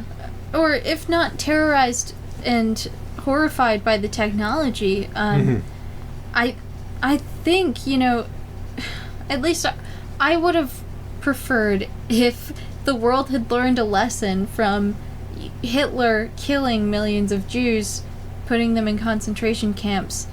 If there had been a realization, like, that guy's a monster. What he did was horrific. Right. Let's not support any government or any leaders that decide to mass murder.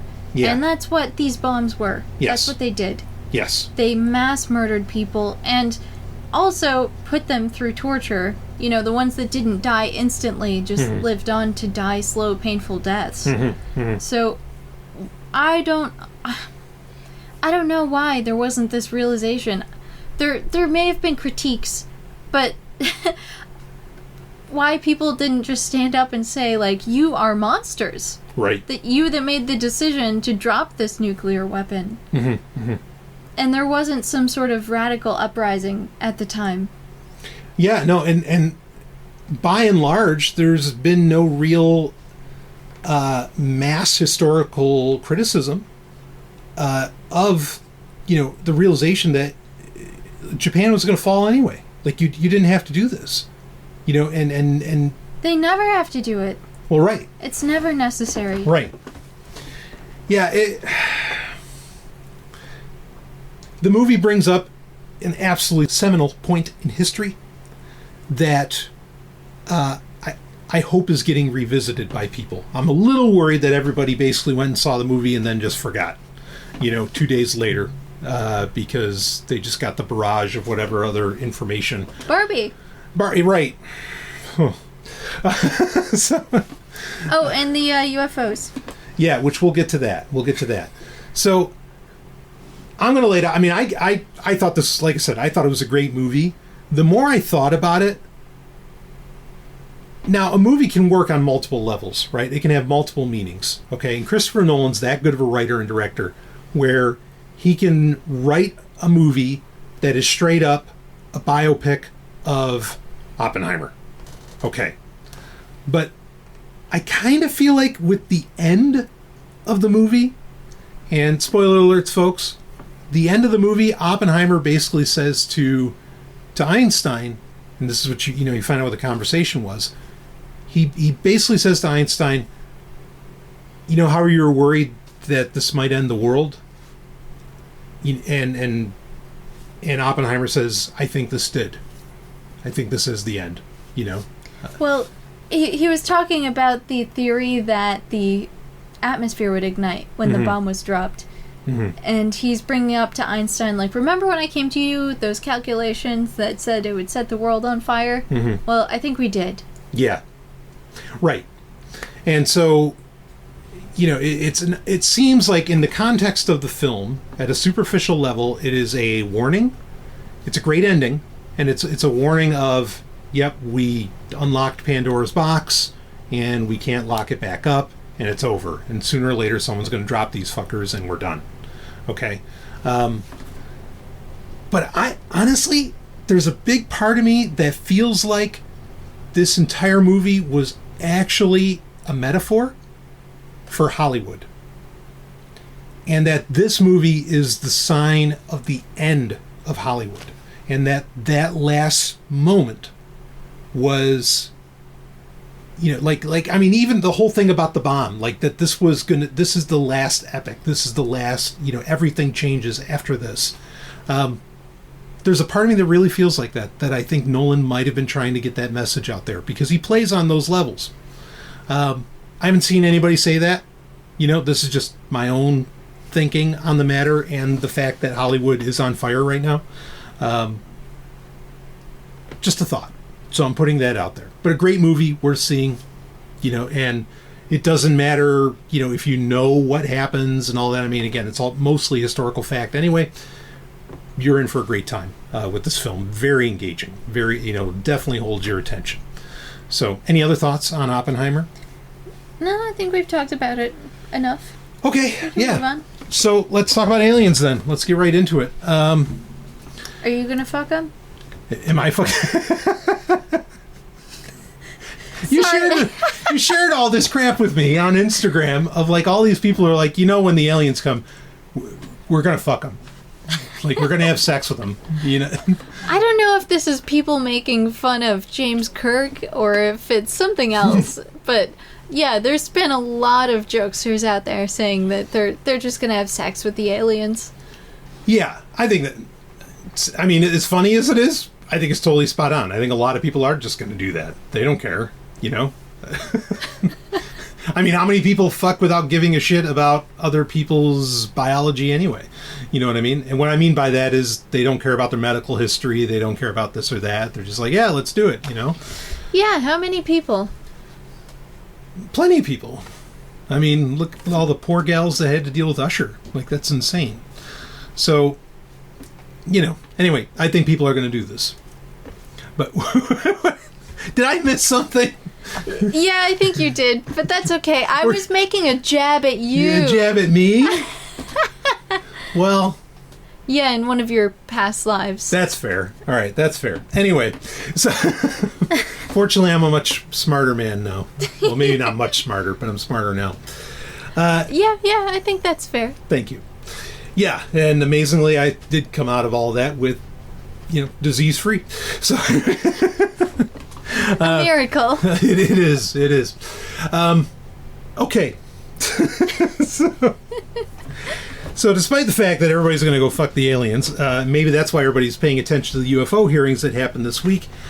I teased this on the Wednesday Q&A for patrons. I said, yeah, Ellen and I were going to come on. We're going to talk about it. And it's odd that it seems like every time that Ellen comes on, we end up talking about UFOs or UAPs. Aliens.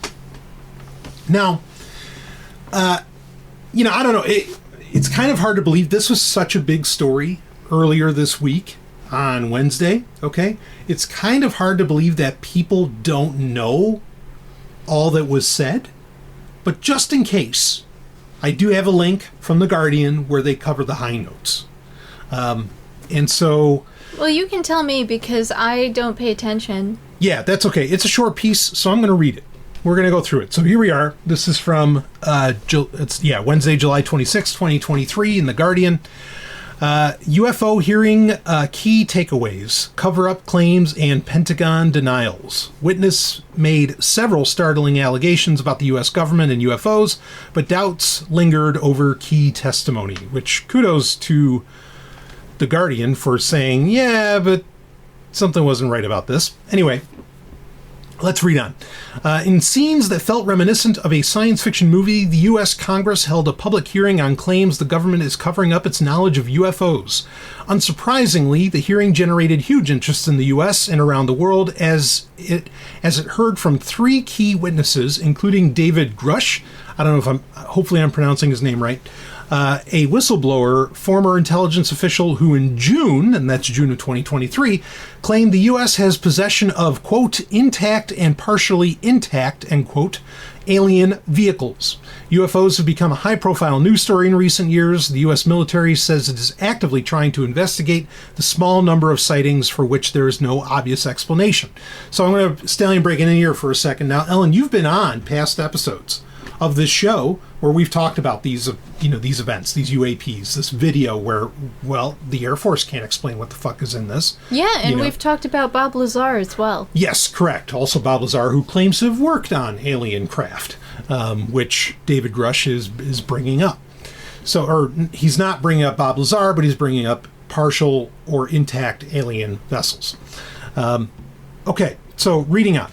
As the hearing unfolded, there were this is a key thing, there were no new revelations about aliens, but there were startling allegations from witnesses and a general sense that a cover-up exists somewhere in the U.S. government, as well as skepticism that has anything to do with quote-unquote little green men, end quote. So Stallion breaking in again. Again, kudos to The Guardian for some honesty here. We'll read off everything that the key takeaways, but there was no new revelations whatsoever in this hearing. There was nothing. There wasn't just no new revelations, there was no evidence. There was zero fucking evidence. There's witness testimony, but even most of the witness testimony, especially from Grush, was he said, she said. It was... Wait, didn't the story say there was no new evidence about aliens, but there was startling revelations about... Allegations, not revelations, allegations. Allegations, okay. And that's the thing. Go ahead. I'm just saying what they said specifically was that there's no revelations about aliens or little green men, but that's not the case for the actual UFOs themselves, the vehicles. Well, no, even with the vehicles, like there was nothing new stated compared to what was said in June. Okay. And actually, okay, so there's some kind of new thing stated, but we're going to talk about that because Grush did a little press tour after his initial announcement in June, where he talked to other papers or other news outlets, and that leads to some troubling things within this hearing itself, and we'll talk about that. But one of the key things I want to get out there is there was no evidence whatsoever presented in these hearings. None. Zero. That's it. Okay? Because I think everybody, and they showed, I watched this, and I saw the video, and all these people are showing, the lines of people that are trying to get into the courtroom to talk or whatever, and it's like, what are you people expecting? It's not like he pulled out a vial of some unknown element from his pocket and showed it as evidence. It's not like he said, here's Moscovium. Okay, this is element 113. Says that he has. Right, exactly. And we were talking about this earlier, and I was like, it's not like he, whipped out like an alien hand and said, here's the proof. You know what I mean? Yep. Which none of these guys can ever fucking do. They never do. And we'll get into that. So anyway, again, no evidence was presented at these hearings. But here are the key takeaways. Let's read it. Claims of a cover-up.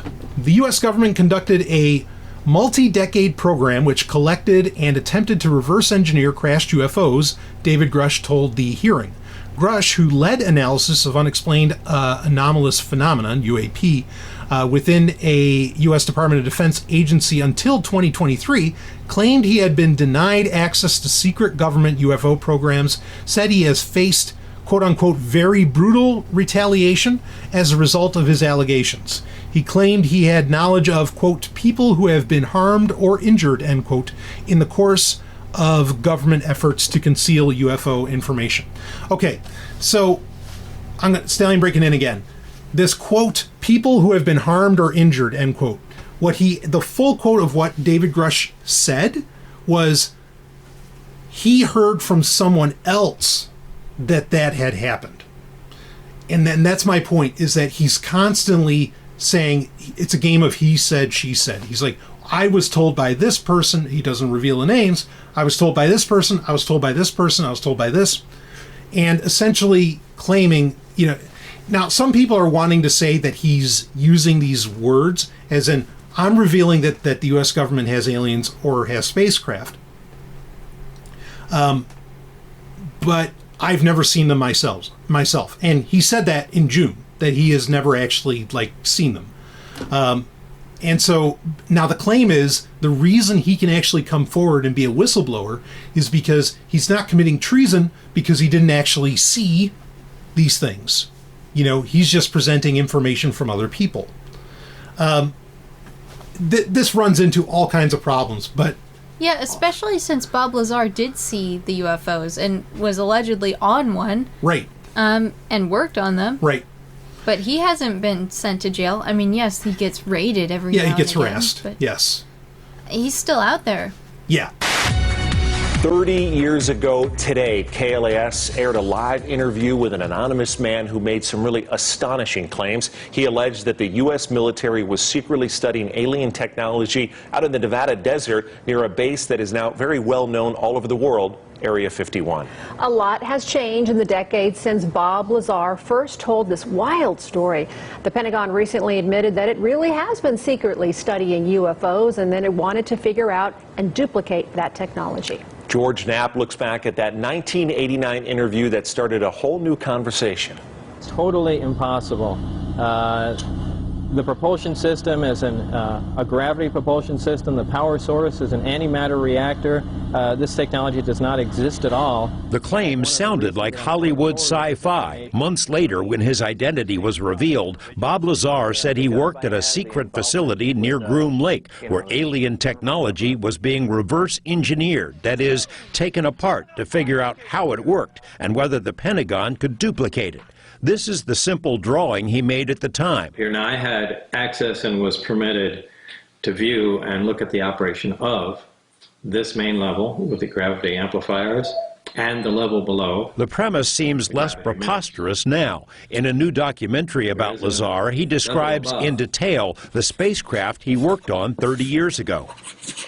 The craft that I worked on, that when it's going to travel a long distance, that is how it operates. It flies along and it puts its belly to the target and then brings all the amplifiers to power, and it shoots off in that direction. It doesn't fly as it would in a science fiction movies. It flies with the belly, the bottom forward. If the description of a spacecraft tilting sounds familiar, take a look at the so-called gimbal UFO, a video released by the Pentagon in 2017. Naval pilots encountered a fleet of these unknown craft off the coast of Florida in 2015 and have since had dozens of similar encounters. The spike in UFO incidents prompted a recent policy change by the Navy, which announced it wants to encourage its pilots to report future incidents.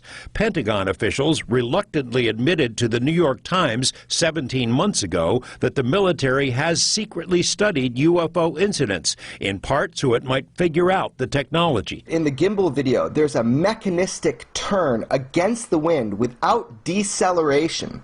So we have a craft without rotors, without heat signatures, without plumes, without tail fins, and certainly no tail number, moving in a way that is counterintuitive to our own aeronautics. When Bob saw that, he came to the conclusion this has to be a gravity-propelled craft. It's rotated. That it does mimic exactly the propulsion system that Bob Lazar described. This story is extraordinary. Jeremy Corbell directed the Lazar documentary, but he also broke the story about another now famous UFO incident, the 2004 Tic Tac encounter. The Navy pilot who engaged the Tic Tac, Black Aces commander Dave Fravor, has said he doesn't believe the astonishing craft was made on Earth, that the propulsion might be anti-gravity. When Lazar was shown the Tic Tac video for the first time, it immediately reminded him of the Sport model, his name for the craft stashed in the desert. There's no question in my mind. I mean, I'm virtually certain that's the way the craft operated, and that uses close to or the exact same propulsion system. Former Pentagon intelligence officer Lou Elizondo was in charge of ATIP, the secret Pentagon study. He told us one goal of the project was to determine the physics of UFOs, how they can achieve the seemingly impossible. The military came to believe the craft relied on special metamaterials, stuff that can't be made with known technology. Lazar made similar claims decades ago and was ridiculed. Now the Pentagon is on the same page. Where the study of UFOs did not end in 1969 with Project Blue Book. In fact, that was a lie, and it is now an admitted lie by our own Pentagon. We are living in a world where it is understood that there are craft technologically advanced from unknown origin that are performing maneuvers that far exceed anything of human technology. This has been going on a long time, and our government has been studying it. George Knapp, 8 News Now. Yeah. So, again, this guy, David Grush, is not bringing anything really earth-shattering to the table. Okay? and he's not bringing a lot of his personal experience. The only person that can really corroborate, openly at least, anything he's talking about is his wife, which, hey, sure, that's the one person you trust in the world, right? Is your partner. But at the same time, in my opinion, doesn't speak too well for him. So we'll go on to the other bits here. So next subheader is hints of violence.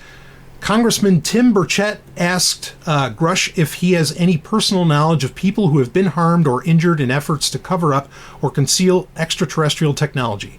Grush replied, yes. Burchett asked Grush if he has heard of anyone being murdered. The former intelligence official answered, quote, I directed people with that knowledge to the appropriate authorities, end quote. So that's where he's admitting that, like, it's based on what other people said, and again, throughout the hearing, he would constantly say, look, I have to be careful how I say this. And I understand that. I get it, that he has to be careful how he phrases things because he could, perjures himself or whatever. But it all comes off as kind of weird. Yeah, well, another thing, too, is that in these sorts of positions, you very much stay in your lane as far as what your job is. Mm-hmm. And people with other job roles may have been the ones exposed to that sort of action, Right. And Grush was just in a position to know about it, but it wasn't his job to actually be there, which, like, clearly that's what he's saying. And I could believe that there's that sort of delineation, especially within the military or within government organizations. Sure. Yeah. Again, it's a possibility. I'm open to that possibility. But, what's the classic Carl Sagan line? Extraordinary claims require extraordinary evidence. Yes. Okay, we have no evidence. Mm-hmm. We've got a guy saying, secondhand, all this shit. And, so... Yeah, there's two options here, basically. It's either one, he's trying to protect all of his coworkers who were on the front lines of this UFO conspiracy cover-up. Mm-hmm. The other is that he basically was a target of a PSYOP where he was being fed all of this information by agents of a different organization covertly, right? Knowing that they were going to push him in this direction. Maybe because he did something that they didn't like and they wanted him out of the organization, and this was how they thought they could achieve that at the same time as pushing some other agenda, like Bluebeam. Project Bluebeam. Woo, there it is. Yeah, well, we'll get into that. But we do know for a fact that intelligence agencies in the United States have fed misinformation about UFOs to U.S. citizens, in nefarious ways. And we know that this has happened. People have died over it. He photographed UFOs. He actually photographed a UFO over Dulce, New Mexico. But how can I have faith in what you're telling me if I know that you lied to Paul Binowitz? I didn't lie to Paul Binowitz. I had a job to do. I wasn't a maverick. I just didn't go out and do this on my own. My supervisors told me, listen, we don't want him to go out to the public, go on camera and say, hey, I just tapped into a secret laser on Kirtland Air Force Base. Obviously, we can't have that happen. So all I had to do was say, well, you know what, Paul? Maybe what you did see was UFOs. Look, we've established in history and documents through the Freedom of Information Act, the CIA and the military complex as a whole has really aimed to essentially mislead the public when it comes to UFOs. Tell them something that necessarily is not the truth. We've seen it time and time again through the decades, over and over and over. So it's not your option 2 is not that outlandish. I'm gonna propose an option 3 at the end of this, but anyway, let's get into next one is Pentagon denials. But the Pentagon has denied Grush's claims of a cover-up. In a statement, a Defense Department spokesperson said investigators had not discovered, quote, any verifiable information to substantiate claims that any programs regarding the possession or reverse engineering of extraterrestrial materials have existed in the past or exist currently, end quote. Yeah, well, of course they would say that. Sure. They kind of have to, right? Yeah. At the same time, that might not be a lie.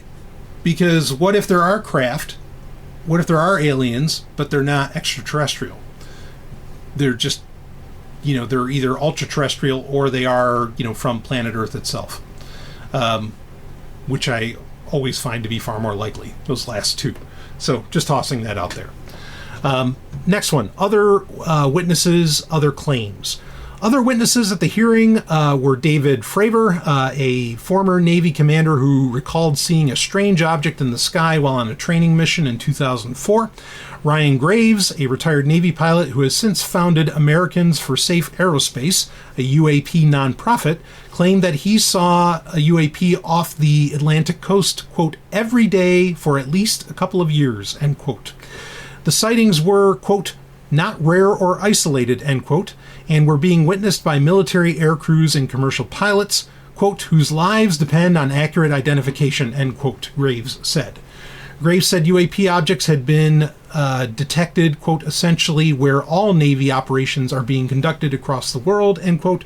Asked if there were any common characteristics to the UAPs that have been cited by different pilots, Graves says sightings were primarily of, quote, dark gray or black cubes inside of a clear sphere, end quote, where, quote, the apex or tips of the cube were touching the inside of the sphere, end quote. Now that's very particular. I've never heard of a UAP described like that. Right. I've heard of cigar-shaped ones and saucer-shaped ones and even bell-shaped ones, but the square or the cube inside of the sphere, that's a new one for me. And that's very particular. And again, he's basically saying, no, we see these all the time, which is strange. Well, based on other testimonies I've heard, I could believe that.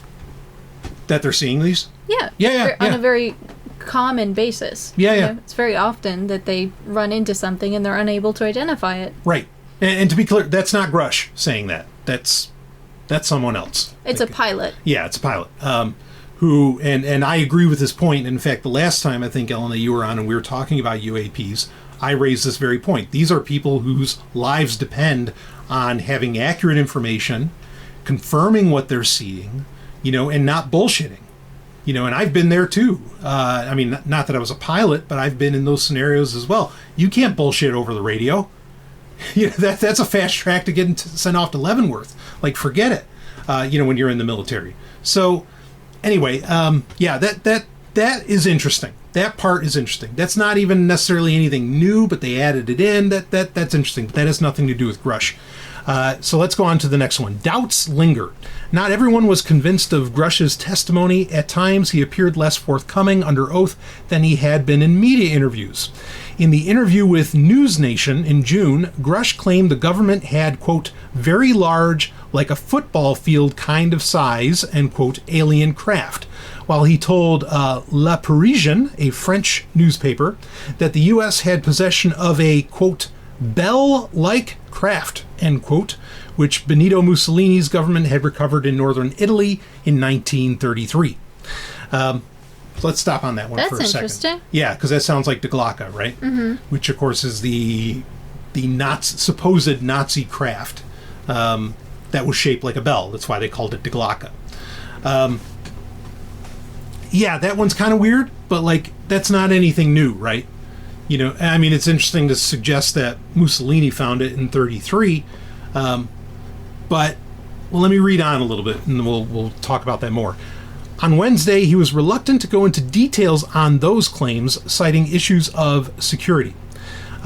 Garrett Graff, a journalist and historian who is writing a book on the government's hunt for UFOs, tweeted, quote, very interesting to me that Dave Grush is unwilling to state and repeat under oath at the UFO hearings the most explosive and outlandish of his claims from his News Nation interview. He seems to be very carefully dancing around repeating them, end quote.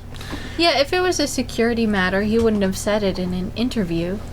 Yeah, it's an odd thing. He's under oath, and so now suddenly he won't talk about the bell. He won't talk about this. I mean, it kind of feels like he cherry-picked UFO cases, which I agree are compelling, like Die Glocke, but then he won't talk about them under oath. anyway, there's more saying hopefully there will be legislation that'll come out of this. That's nonsense. So, and I don't really care. Legislation to come? What's that? Well, it doesn't say what it is. That's the thing. It's like, well, I can read it quick. It's just a paragraph. In his closing remarks, Republican Congressman Glenn Grothman described the hearing as illuminating and said he believed legislation would follow. Grothman, the chair of the House Subcommittee on National Security, the Border and Foreign Affairs, said, quote, "Obviously, I think several of us are going to look forward to getting some answers in a more confidential setting. I assume some legislation will come out of this," end quote. That's the end of the story. So... Well, yeah, I mean, he's... What is he?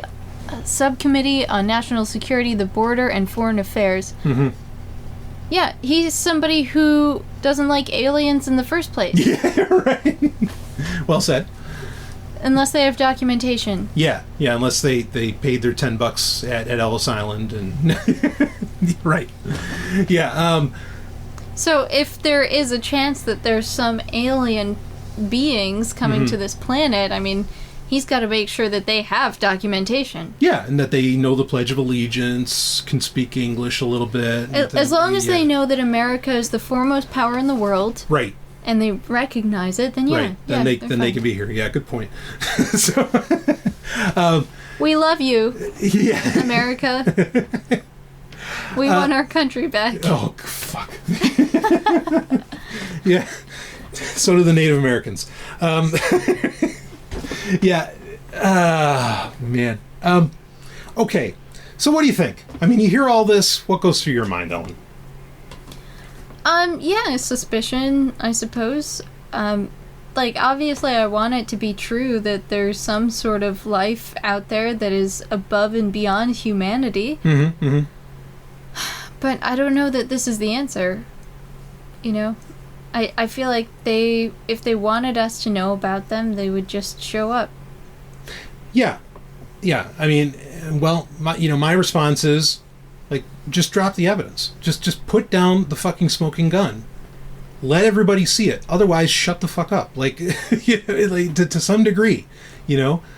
Yeah, because people who do know about this know about Project Bluebeam. And if you're not going to give us evidence, then it just seems to be playing more into that narrative. Yeah. Yeah, so, well, here's... All right, I'm going to lay out my thoughts real quick on this. And I had planned, in June, when Grush originally came out, I said, oh, no. This is PR nonsense. Like, this guy didn't say... There's so many holes in how he's having to present this information. There are so many problems with what he's saying.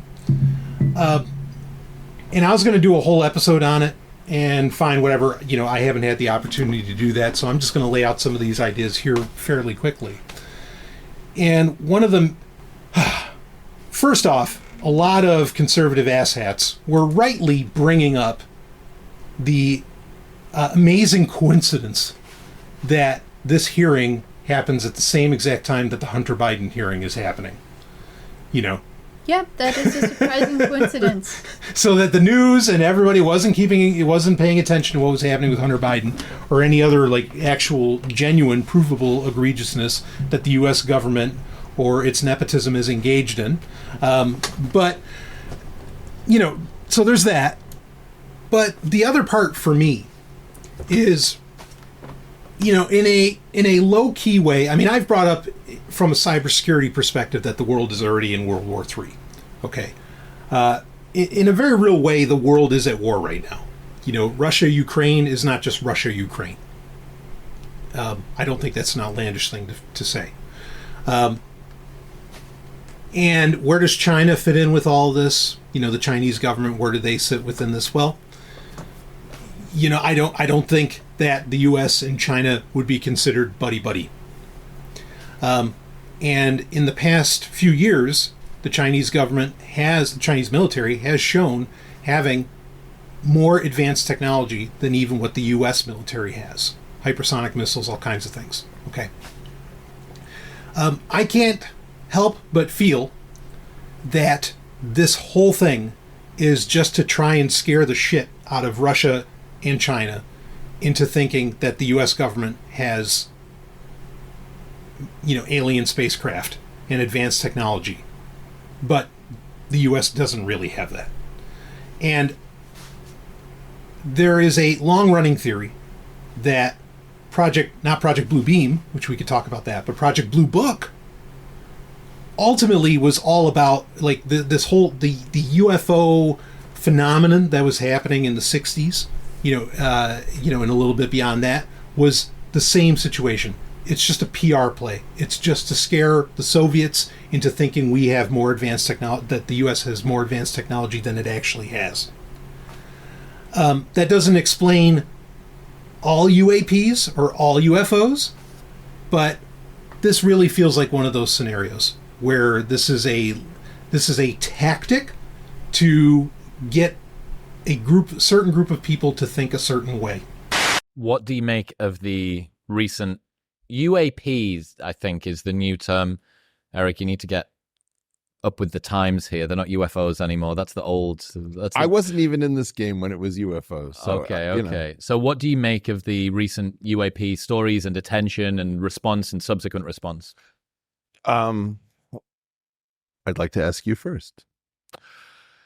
So I had a look at the first whistleblower from about 2 months ago quite closely with Andy Stumpf, who used to have pretty high-level security clearance, and he explained to me about how unimpressive that particular type of security clearance is, how very common. Which one? This is David? Yes, David. No, not David Fravor. No. David Fravor was the Tic Tac. Correct. This is Dave Garush? Yes. Okay. Very common level of security clearance, that you're using that as some sort of, this is a legitimate credential. Doesn't really wash too much. That it was it was third-hand information mostly, second-hand information kind of. I heard from a person who saw or who heard. Right. It just seemed to me to be rather, on the face of it, unimpressive, that release. I see. What did you think? Well, like I've been telling everybody, these are highly conserved stories. This is not the only person I've heard this story from. I've heard this from multiple people. There are various versions of this secret world which play out as space opera. Then MJ-12 became the real government that only even the president couldn't understand, and it's like, okay. So that's the weird part about it until you start realizing how sober many of the people are who believe this and who claim to have had direct contact with it. And then you don't know what to do. I mean, in other words, whatever this is, there is a thing. It's not necessarily little green men. It could be, for example, that they mock up a floating spaceship in a hangar and then they drag people past it and say, whatever you do, do not look to your left or right or you'll be shot. And then, of course, people look and then, like, mission accomplished. Now people will say, oh, my God, you have no idea the U.S. has incredible technology. And then maybe the idea is you've got a cover story. Maybe you've got your adversary investing in things that don't make any sense. I don't know. But there's nothing here. This is not about Mylar balloons and seagulls anymore. I'm trying to come up with a word for it, but it's like recursive false flags. Yeah. In a way, where the goal is not to give or hide truth. The goal but to fire hose with information so much that the truth can no longer be discerned. It's a haystack of bullshit to make sure that any needle is very difficult to find. It is. Yes. Bullshit haystacking. I love it. Yeah. Okay. So they haystack the crap out of this thing. I have no question that there was something that was used to develop U.S. aircraft like the B-2 bomber and the SR-71 Blackbird. So if you see something crazy in the sky, better that you think it's a UFO from outer space than some advanced thing from Lockheed. I have no question that we use this to deal with things like the Chinese balloon shoot down, where we shot down several things in a week and we couldn't recover debris from any of them. I mean, come on, guys. Maybe the idea is that this is a head fake to our adversaries to develop the wrong things and to use their treasure on things that won't work. Maybe there's a secret program where some of this stuff is actually real and true, and we're not allowed to know it because it would be too mind-blowing. Maybe there's a cult inside of our government that has replaced angels with saucer-shaped aircraft. Whatever this thing is, it's being used for many different purposes. There's something here. We just don't know what.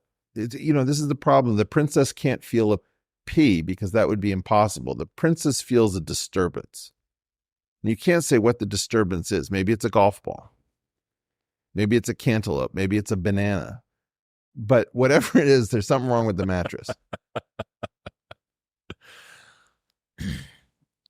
Yeah, it seems to me this fire hosing, the goal of uncertainty. Right. How do things muddle out? Who wins in a muddle is a great question we're not taught to ask. Sorry to jump in on that, but tell I me just more. Always look for who is trying to muddle to win. Like, very often you're in a dispute with entrenched status quo, and somebody will say, well, I guess we'll have to agree to disagree on this one. Like, oh, well, who wins if we agree to Oh, it's you. Right? Yeah. This is like an old principle of mine, which is that you can always tell who's guilty by who first declares a time of healing. Why? Why is that a razor to use? Oh, because if you do something wrong and the public is clamoring for your blood, you say, there's been too much blame and finger pointing on all sides. At me. I think what we need is to come together and declare a time of healing. For me. Right.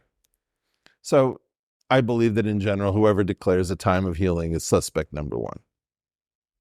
That's a very nice razor to use. I wonder about this. Oh, how would you say? Epidemic of uncertainty. Brilliant. Speaking my language. And I wonder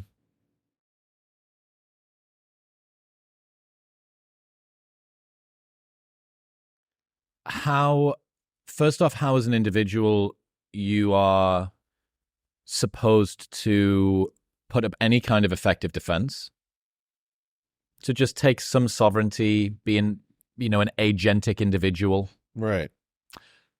And secondly, I wonder what the end goal is.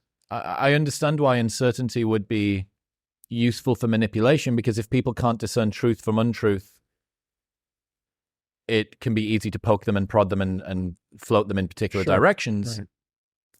But it also seems like, I don't know, kind of also useless as well, that some people, non-insignificant, large cohort of people will just reject it entirely, which actually they're doing, which actually makes it more chaotic and more unruly. So it makes me think, well, maybe if this is the case, if the fire hosing is happening, right, this epidemic of uncertainty, maybe the outcomes were predicted but haven't manifested in the way that was intended. Maybe there's more of a rebellious streak in... Say more about that. I'm not trying to understand you. That if you make the public very uncertain about most things by overloading them with information, or by even it doesn't even need to be coordination. It could be a byproduct of having 24/7 access to the entire world's population through Twitter and Instagram stories and blah, blah, blah. Right. There is so much I can no longer discern, even due to a multiplicity of opinions that's not coordinated to be a multiplicity that go in opposite directions. Right. If it was coordinated, the outcomes that are occurring at the moment, a lot of the time don't seem to be happening with people just, roll over, tell me exactly what to do. There is a massive, non-insignificant cohort of people that say, I'm checking out, and I now no longer trust anybody at all. And that doesn't seem... anything. Yes, and that doesn't seem to be, if the goal was ease of control, that doesn't seem to be effective for the person that wanted that or the group that wanted that to be the outcome. First of all, I'm really glad to get a question about this as a sea change, which is that our lives have become wall-to-wall uncertainty. We can't discern. If the Japanese attacked Pearl Harbor today, we would spend 10 years discussing whether it was a false flag, whether it was actually the Japanese, whether there was any attack, whether it was a sound stage, whether it was a psyop, whether it was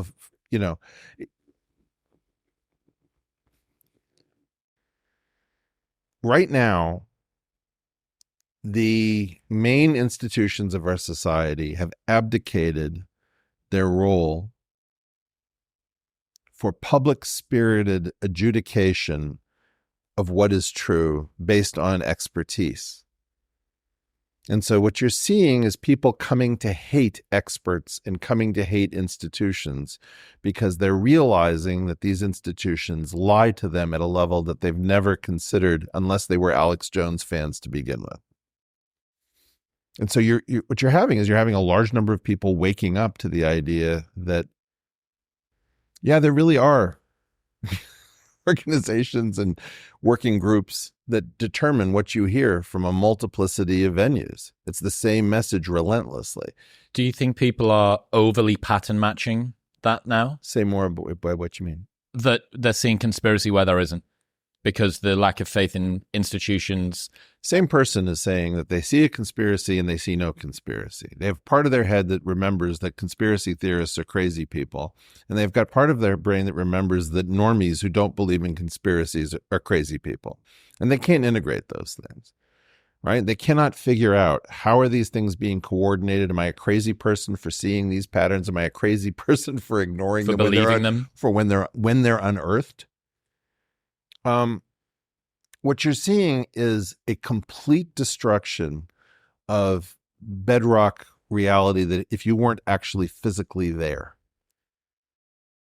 How do we know that these people actually met in a warehouse? Is this really a table, or is it just, CGI? Was it green and we could superimpose wood onto it? Nobody knows what's true. And, if you ask me, well, Eric, how are you dealing with this? I would say I'm failing. I'm just flat out failing, as are all of you. I'm just more honest about it. Some of you have an idea that you've got one lens, which is fix the money, fix the world. Bitcoin, that's the answer. Yeah, Bitcoin, rock on. But no, that's not the answer. Or somebody else says, I really think that we just need to be open and tolerant and realize it's a big world and we just have to give people their due. Well, that doesn't work either. You can't just let everything run riot, or we have to go back to our institutions. With these people at the helm, are you kidding? We have to abandon our institution. Wait, what are you saying? We're going to abandon our institutions? Do you know what that looks like? Nobody has an answer. Yeah, but Project Bluebeam. So this is another possibility, is that this is part of the narrative, and I've brought up Project Bluebeam many times on Sovryn Tech. The idea that there will be a holographic alien invasion, as in it's not real, it's planned to create a desired outcome with the population of the planet Earth. Okay. That this is playing into that, kind of priming the pump, getting people ready for, oh yeah, there's going to be disclosure. There are aliens. Here they come, and we need to do something about them. Either they end up, becoming the de facto leaders, but actually it's really just, humans behind them, because again, they're not real aliens. Or it's all some kind of trick for a UN power grab, which is kind of what Sergei Monast would have said in Project Bluebeam. The idea that the world's countries would launch their nukes, they'd send their Oppenheimers up against these aliens, and then you'd find out that the whole thing was fake, and so the UN could say, give us all your nukes, you people can't be trusted with them. That's part of the theory of that Project Bluebeam would lay out. And this would fit in fairly well with that. And I mean, it even speaks to, like, wait a minute, and then we just had the movie about the nuclear weapons, or the creation of nuclear weapons get released at the same time. Boy, that's odd.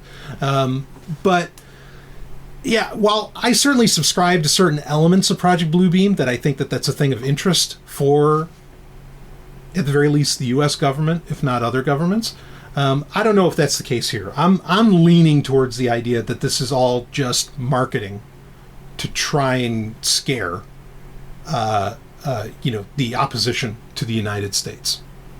What other thoughts do you have on this? I mean, are you disappointed in not bringing up Bob Lazar? Like, what's... No, I guess I'm not surprised by that. I don't think they would want to give any fame to somebody like that who is actually a more believable source of whatever sort of conspiratorial information he has. Seems to have a bigger set of nuts, too. Yeah. And certainly took himself, I think, a little more seriously. But anyway, I don't know. I think anything could be possible at this moment, and I don't think we'll really know until it plays out. Yeah, I think Rush should have just released a book. He should have written a book and just dropped it, put it out there, just shadow dropped it, and then deal with it, world. And that's the end of it. Don't bother with the fucking hearings. They're not. If he can't get the stuff out and it's all going to go to a closed hearing, a more confidential setting or something, what does it matter? Really, just put out the book, make the claims, and run with it. There's so much cowardice here, and but he's being treated, especially by the quote unquote UFO community, he's being treated as some kind of great hero, and that he's bringing in disclosure when I don't see anything. He brought no evidence whatsoever, made no new claims. There's nothing here. It's not disclosure, it's fucking disrobing. The emperor has no clothes. Yeah, in that sense, it does feel like a presentation of some kind. Right. Like we're watching a Broadway show. It feels like the hearing was not necessary for him to get out his story. I don't even understand why he's in front of Congress saying these things. Like, what do you have to do to get that position? Get that gig? Yeah. Like, how do you get in front of Congress and say, I don't like that this is happening, and I'd like you to change it? Yeah. Because I think there's a lot of us out here that would like to have that opportunity. Yes. To speak to Congress. Right. In a public setting and air our grievances. Yeah, well, just line up your calendar and see, okay, when is Hunter Biden going to be in front of, in court or something, and, then you just ask, hey, on this day, can I show up in Congress? And they'll put you in. And you can say whatever crazy shit you want. You don't need any evidence whatsoever. Yeah, I don't know. I mean, he's obviously not on trial. No, right. There's no one convicting him at the moment. Right. He just wants to say these things in a very public way. And he already did that with all of his interviews. Yeah. I guess this is just a way of him being taken more seriously? Yeah. Yeah, I think it speaks very... Yeah, I'm with you. And I mean, and there are people who have made extraordinary claims, and they didn't get in front of Congress, who there is suggestive evidence that they were offed by some organization, for presenting supposed evidence, or at least making claims that might have been too close to the mark about aliens, UFOs, whatever on Earth. Okay, and there's a pretty good list of names like that. So it's amazing to me, one, that this guy's alive. Like that blows my mind. If he's really got that great of information, it's very hard to believe. Well, isn't that just more proof that he doesn't?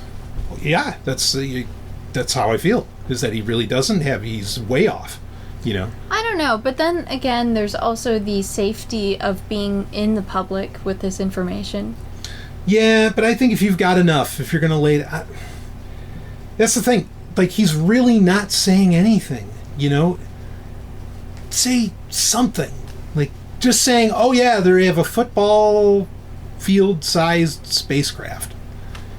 I think either way, the fact that he's alive or the fact that he's saying these things, he's playing into some sort of larger agenda. Okay, yeah, there you go. I'm with you on that. The powers that be want him to survive. Yeah. And they want him to be out there saying what he's saying. Yeah, right. It's probably the same reason Ed Mitchell never got offed. I mean, yeah. I'm with you there. The sad part for me is this just... My feeling is this shows how desperate the UFO community is to be right, because they've just been going on for so long and have been ridiculed for so long that they'll just latch on to any shred of something that comes with any kind or any shred of validity,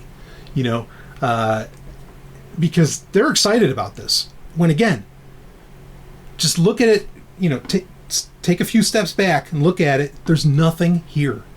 There's nothing there. Yeah, I mean, can you blame them though? I feel like the UFO community has really been marginalized. Yeah. For a very long time. Yeah. Even though there's like so much documented evidence of like firsthand witness accounts of really bizarre shit. Mm-hmm. And like hearing some of these accounts, you can't help but think like there has to be something going on here that's genuine. Sure. And it's beyond humanity, or at least humanity as we know it. But my point is that they want to be accepted by the mainstream, and I don't blame them for latching on to this story, because this is, by some accounts, a way into general acceptance as fact instead of mythology. Mm-hmm. Mm-hmm. Yeah, or it's all just a money-making scheme. Or that. Yeah, I mean, I'll bring it up quick and then we can wrap things up. Congress, U.S. Congress, like already did a big deep dive research into UFOs in the 70s. This isn't Project Blue Book. This is completely separate, done by an impartial third party. And the conclusion of that was, yeah, a lot of these people are making this up. These are falsified. These pictures are bullshit. They're doctored, whatever. But he said their head researcher said, but there's some of them we can't explain. On the record, under oath, in front of Congress, he said, the ones we can't explain, the only thing that does explain it is that they're demonic. Like, it's the demonic. He was saying they're spiritual beings.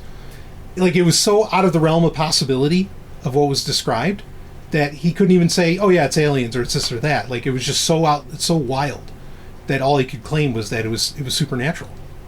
Dr. Ross, you are an expert in a variety of areas. You're an astrophysicist, you're an apologist, and you're one of the best people to go to on this topic of UFOs and aliens and extraterrestrials. This is a subject that for a long time, I think, was seen as fringe or was sort of not discussed maybe in the mainstream. And suddenly here we are. It's a topic we're seeing in Congress. We're seeing testimony in Congress. We're seeing all sorts of government documentation on this, and stories that previously, again, were sort of concealed coming out into the open. What do you make of sort of this newfound cultural, resurgence and interest in this topic?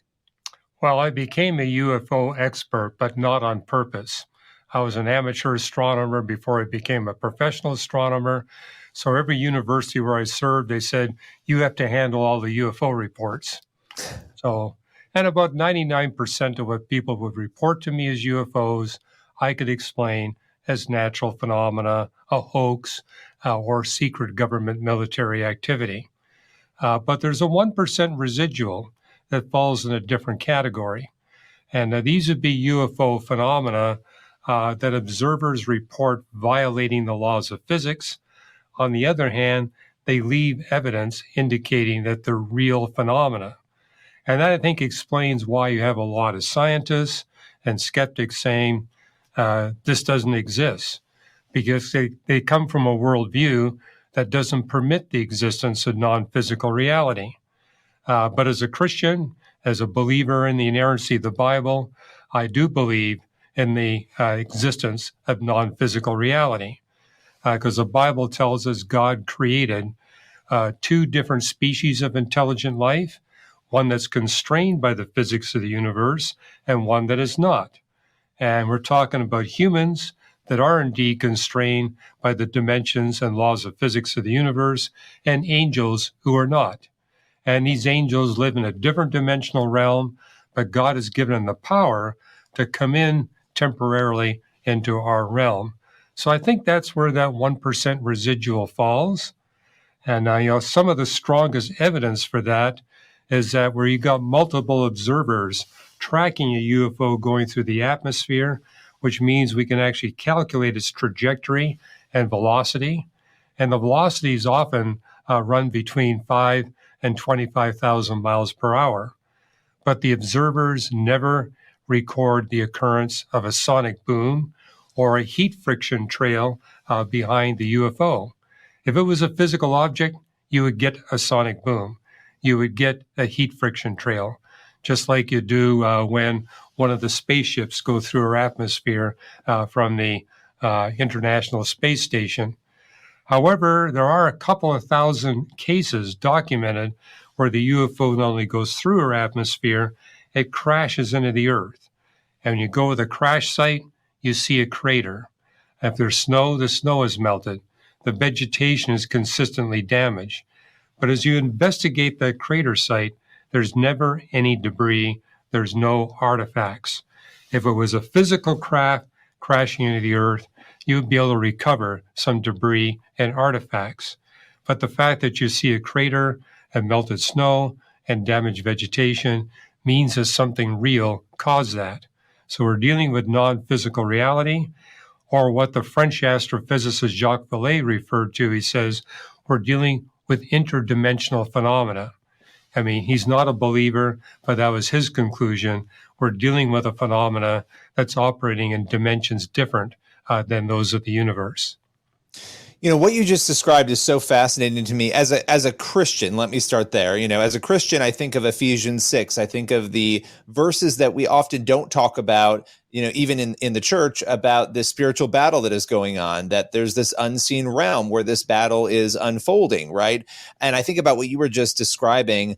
I also have pondered as a journalist, you know, I've often thought, okay, well, you have a situation where people are claiming that there are beings and there are spaceships and they're talking about them as though they're physical, and they will describe it in a way where these beings are so intelligent they've been, you know, unable to be detected. They somehow crash, though. You know, they're so intelligent they crash and then they mysteriously disappear right away. And it just doesn't seem to add up. You know, if you're so intelligent and so good at escaping, how did your aircraft crash consistently, right? And so what you're describing as these spiritual elements, I think it's really, really an interesting idea to think of it that way. And I think the question people would then naturally have for you, and I'd love to get your take on this, right? You know, what exactly would you definitively say, and it seemed like you were saying this, that this is essentially the angelic and demonic realm, really the demonic realm that maybe we're dealing with here in a spiritual sense, not a literal alien flying around in space in the physical?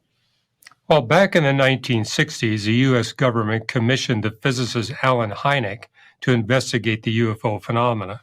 And he was the one that came up with this term, close encounters of the first kind, second kind, and third kind. And what you notice in these, a close encounter of the first kind is where the human contactee is within 500 feet of the UFO phenomena. And when you're talking about the second kind, this is where they actually begin to experience some kind of physical harm. There have even been instances where people have been killed or their animals have been killed. And then there's instances where people claim to have direct communication with UFO beings. But what's interesting about these close encounters, it's never beneficial. It's always deleterious.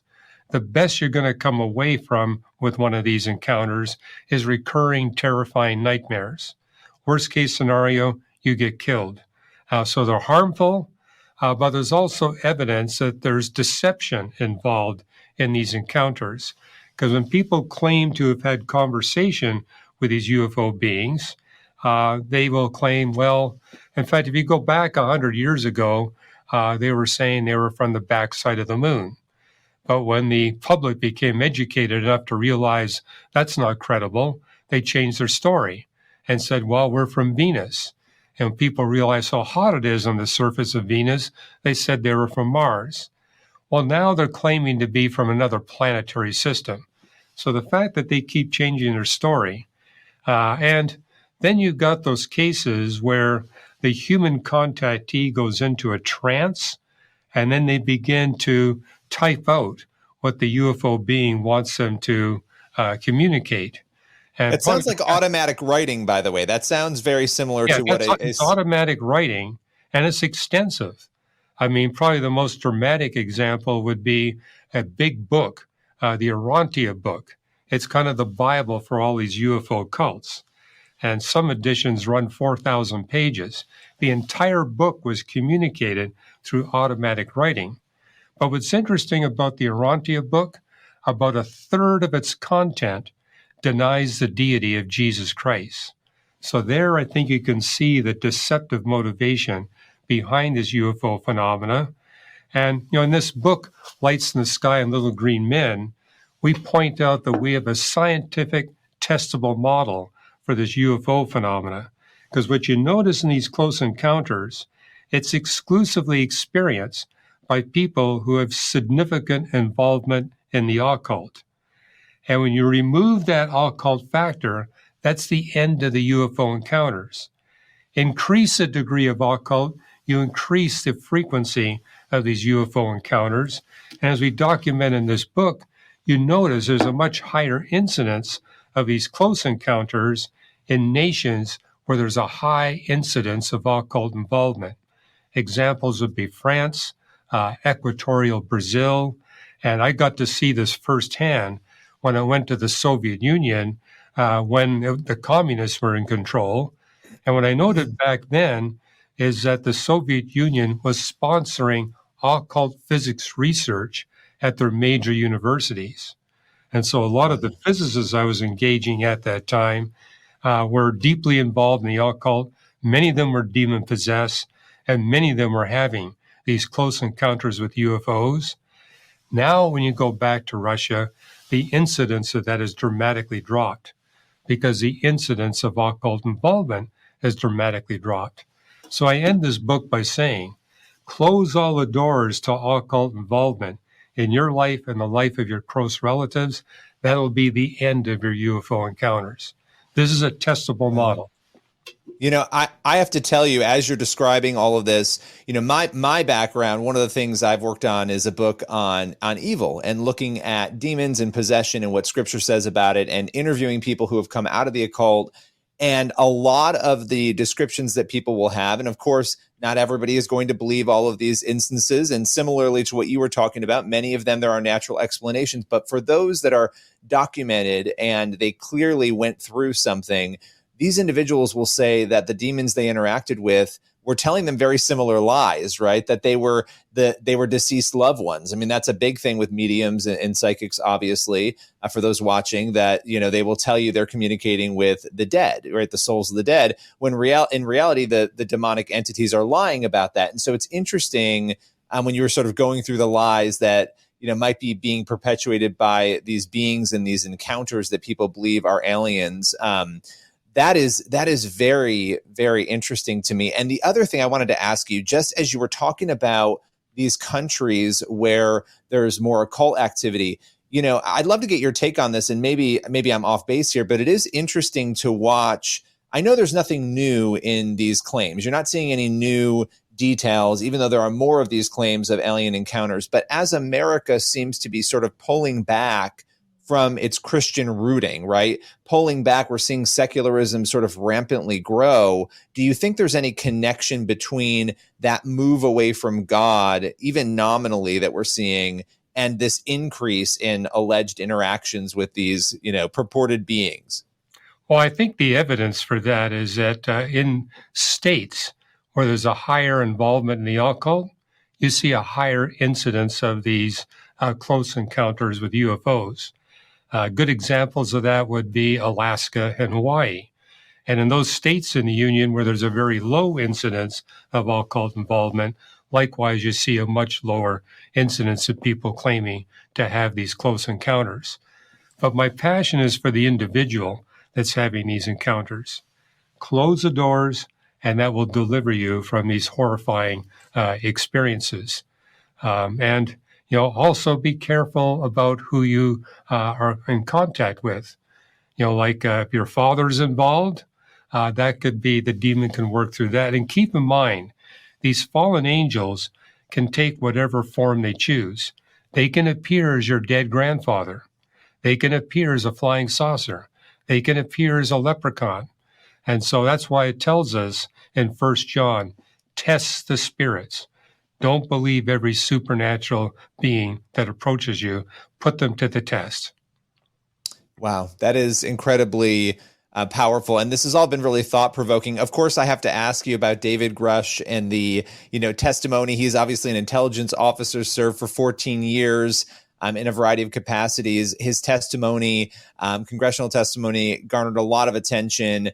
What was that like for you to watch, and what were some of your takeaways on that? Well, he's been speaking about this for many years. What I noticed in his testimony before Congress is that he softened his claims a lot. He used to be claiming that our government actually had bodies of UFO beings. He basically says, no, what we have is biologic tissue. And he was also hedging his claims about what they had in the way of their hangars. But he stood by his claim that our government actually has significant physical pieces of alien spacecraft dating back to 1933. And so I wound up doing a podcast on why his claims should not be believed. They're not credible. I mean, I can give you 3 quick reasons. Number one, U.S. government security is not up to the task. 6 decades of cover-up of something that fits in multiple hangars, where you got 20, 30, 50-foot pieces of artifacts. I mean, you're young, but I can remember when Richard Nixon, as a U.S. president, tried to cover up a single audio cassette tape. And he was only successful in doing that with all the power of the executive branch behind him. He could only cover up a cassette tape for 11 days. So are we to believe that the government actually has these hangars filled with physical craft, with biological tissue inside of them that nobody's been able to come out? And I say, number 2, where are the artifacts? I mean, I've been to different museums where I've been able to see up close multiple rocks recovered from the Apollo astronauts, real artifacts that I can see that are on display in a museum where people pick them up and handle them with special gloves, of course. But there's nothing like that with the UFO phenomena. Nothing that you can tangibly see and touch that's in a museum that's never come out. And the third reason is, I think, the most compelling. It's simply not possible for a physical craft to travel through interstellar space, at least not a craft of significant small size. I mean, for example, astronomers are interested in sending spaceships to the nearest planet outside of our solar system. It's only 4.2 light years away. But they realize as these spaceships travel through space, they'll encounter electrons, protons, helium nuclei, tiny pieces of dust. And this will destroy the craft, and the greater the size of the craft, the greater the destruction. So they've come up with a plan to say, we're going to send tiny spaceships, and we're going to send a whole bunch of them. So the proposal is to send 1,000 spaceships, no bigger than 10 centimeters across, to the nearest planet outside our solar system, with the understanding that at least half of them will be totally destroyed. The other half will only be partly destroyed, but destroyed in different ways. And so the hope is we'll get some information back. But there's no way you're going to send a termite across interstellar space, or even a microbe, let alone something the size of a human being. In fact, I've written articles making the point, if you want to send an animal, a physical animal, roughly the size of a human being, across interstellar space, number one, you're looking at thousands of years to make the trip. That's a long time, way beyond the lifetime of a human being. And you're going to need a spaceship at least the size of the Death Star, because you need the spaceship to be big enough that you can protect the inhabitants from deadly interstellar radiation. And you also need to be able to provide them with artificial gravity and enough sustenance that they can survive trips that are going to last thousands of years. And so at a minimum, you're going to need a spaceship that's 1,000 kilometers across. And if you really want to be safe about doing it, you're going to need something about the size of our moon. And so the idea that these things in hangars in different places, no, it's way too small to bring beings across interstellar space. So Congress has, like, in answer to this, they have official research that they funded, commissioned, and it has a claim of what these events are, and that's the claim, is that it's the supernatural. Now, there's a lot of Christians that want to, latch on to that and run with that. I'm not saying I agree with that. I'm just saying that for Congress to suddenly take another interest in this, they've already put in the tons of research. I don't know why it's coming up again. Anyway, we'll wrap this one up, and really appreciate you being on, Ellen. Thank you so much. Yeah, thanks for having me. Yeah, and well, of course, you can always email q22@nwo.red if you want to get in your questions or thoughts on this, and maybe we can respond to them in the future. And we will see all of you on the other side. Testing, 1, 2, 3. Harsh butt fare, sold here. Butt fare? Yeah, like paraphernalia, Oh. Butt fare. Like, it's all variations on butt plugs. And underwear. And underwear with butt plugs, and butt plugs with no underwear. Wait, would you wear the ones with butt plugs? Would I? Oh, yeah. I just sell this stuff. I don't use it.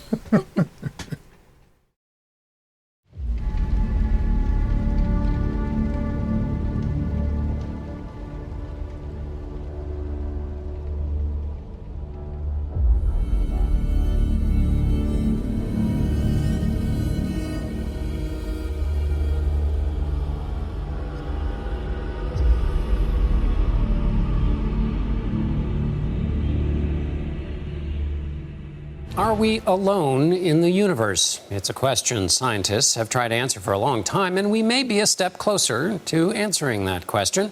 A team of Harvard researchers believe they have discovered fragments of alien technology. The pieces were from a meteor that landed in the ocean near Papua New Guinea back in 2014. But the team has a lot more debris to sort through in their research. Professor Avi Loeb led that team of researchers, and he joins me now for more. Professor, thank you so much for joining us. Let's start with what you found. What can you tell us about these spheres that you've recovered from the ocean floor? Thanks for having me. These are metallic marbles that we identified through a microscope. So that's a new way of doing astronomy. Instead of looking for what's outside the solar system using telescopes, we were using microscopes. And we collected magnetic material from the ocean floor that is 2 kilometers deep. And first we put it in vials, as you see here. I just received some of the material by FedEx a few hours ago. And then we filtered out the tiny particles that are volcanic ash, and we were left with particles that are 0.5 millimeter in size. We look at them through the microscope, and we saw that they are spherical. These are called spherules, which are the melted droplets from the surface of the object, which moved too fast to be bound to the sun. It came from interstellar space. It's the first time that humans put their hands on material from a large object that entered the solar system from outside. So I got two sets of questions. Let's stick first with the little marble objects. How do we know those mean anything more than just some combination of things that melted while it was zooming through space? Why is it possibly technology? Based on the US government data, we inferred that the material strength of this meteorite was higher than all space rocks cataloged by NASA over the past decade, even iron meteorites. And the question is, what was it made of? And perhaps it formed in some natural environment that is different from a planetary system like the solar system, but perhaps also it is technological in origin. A spacecraft like Voyager, imagine Voyager 1 billion years from now going to interstellar space and colliding with a planet and burning up in the atmosphere of the planet as a meteor. That's a possibility. This object was moving faster than 95% of all stars in the vicinity of the sun. And so we decided to go out and check any leftovers from that meteor explosion, and we found it. So now we're planning to analyze it at Harvard University and figure out what it was made of. And now the other question, which is, we don't exactly get things arriving from other solar systems that often, right? Help us understand how big a deal it is, and is that why it's called Interstellar Meteor 1? Because there isn't one before it.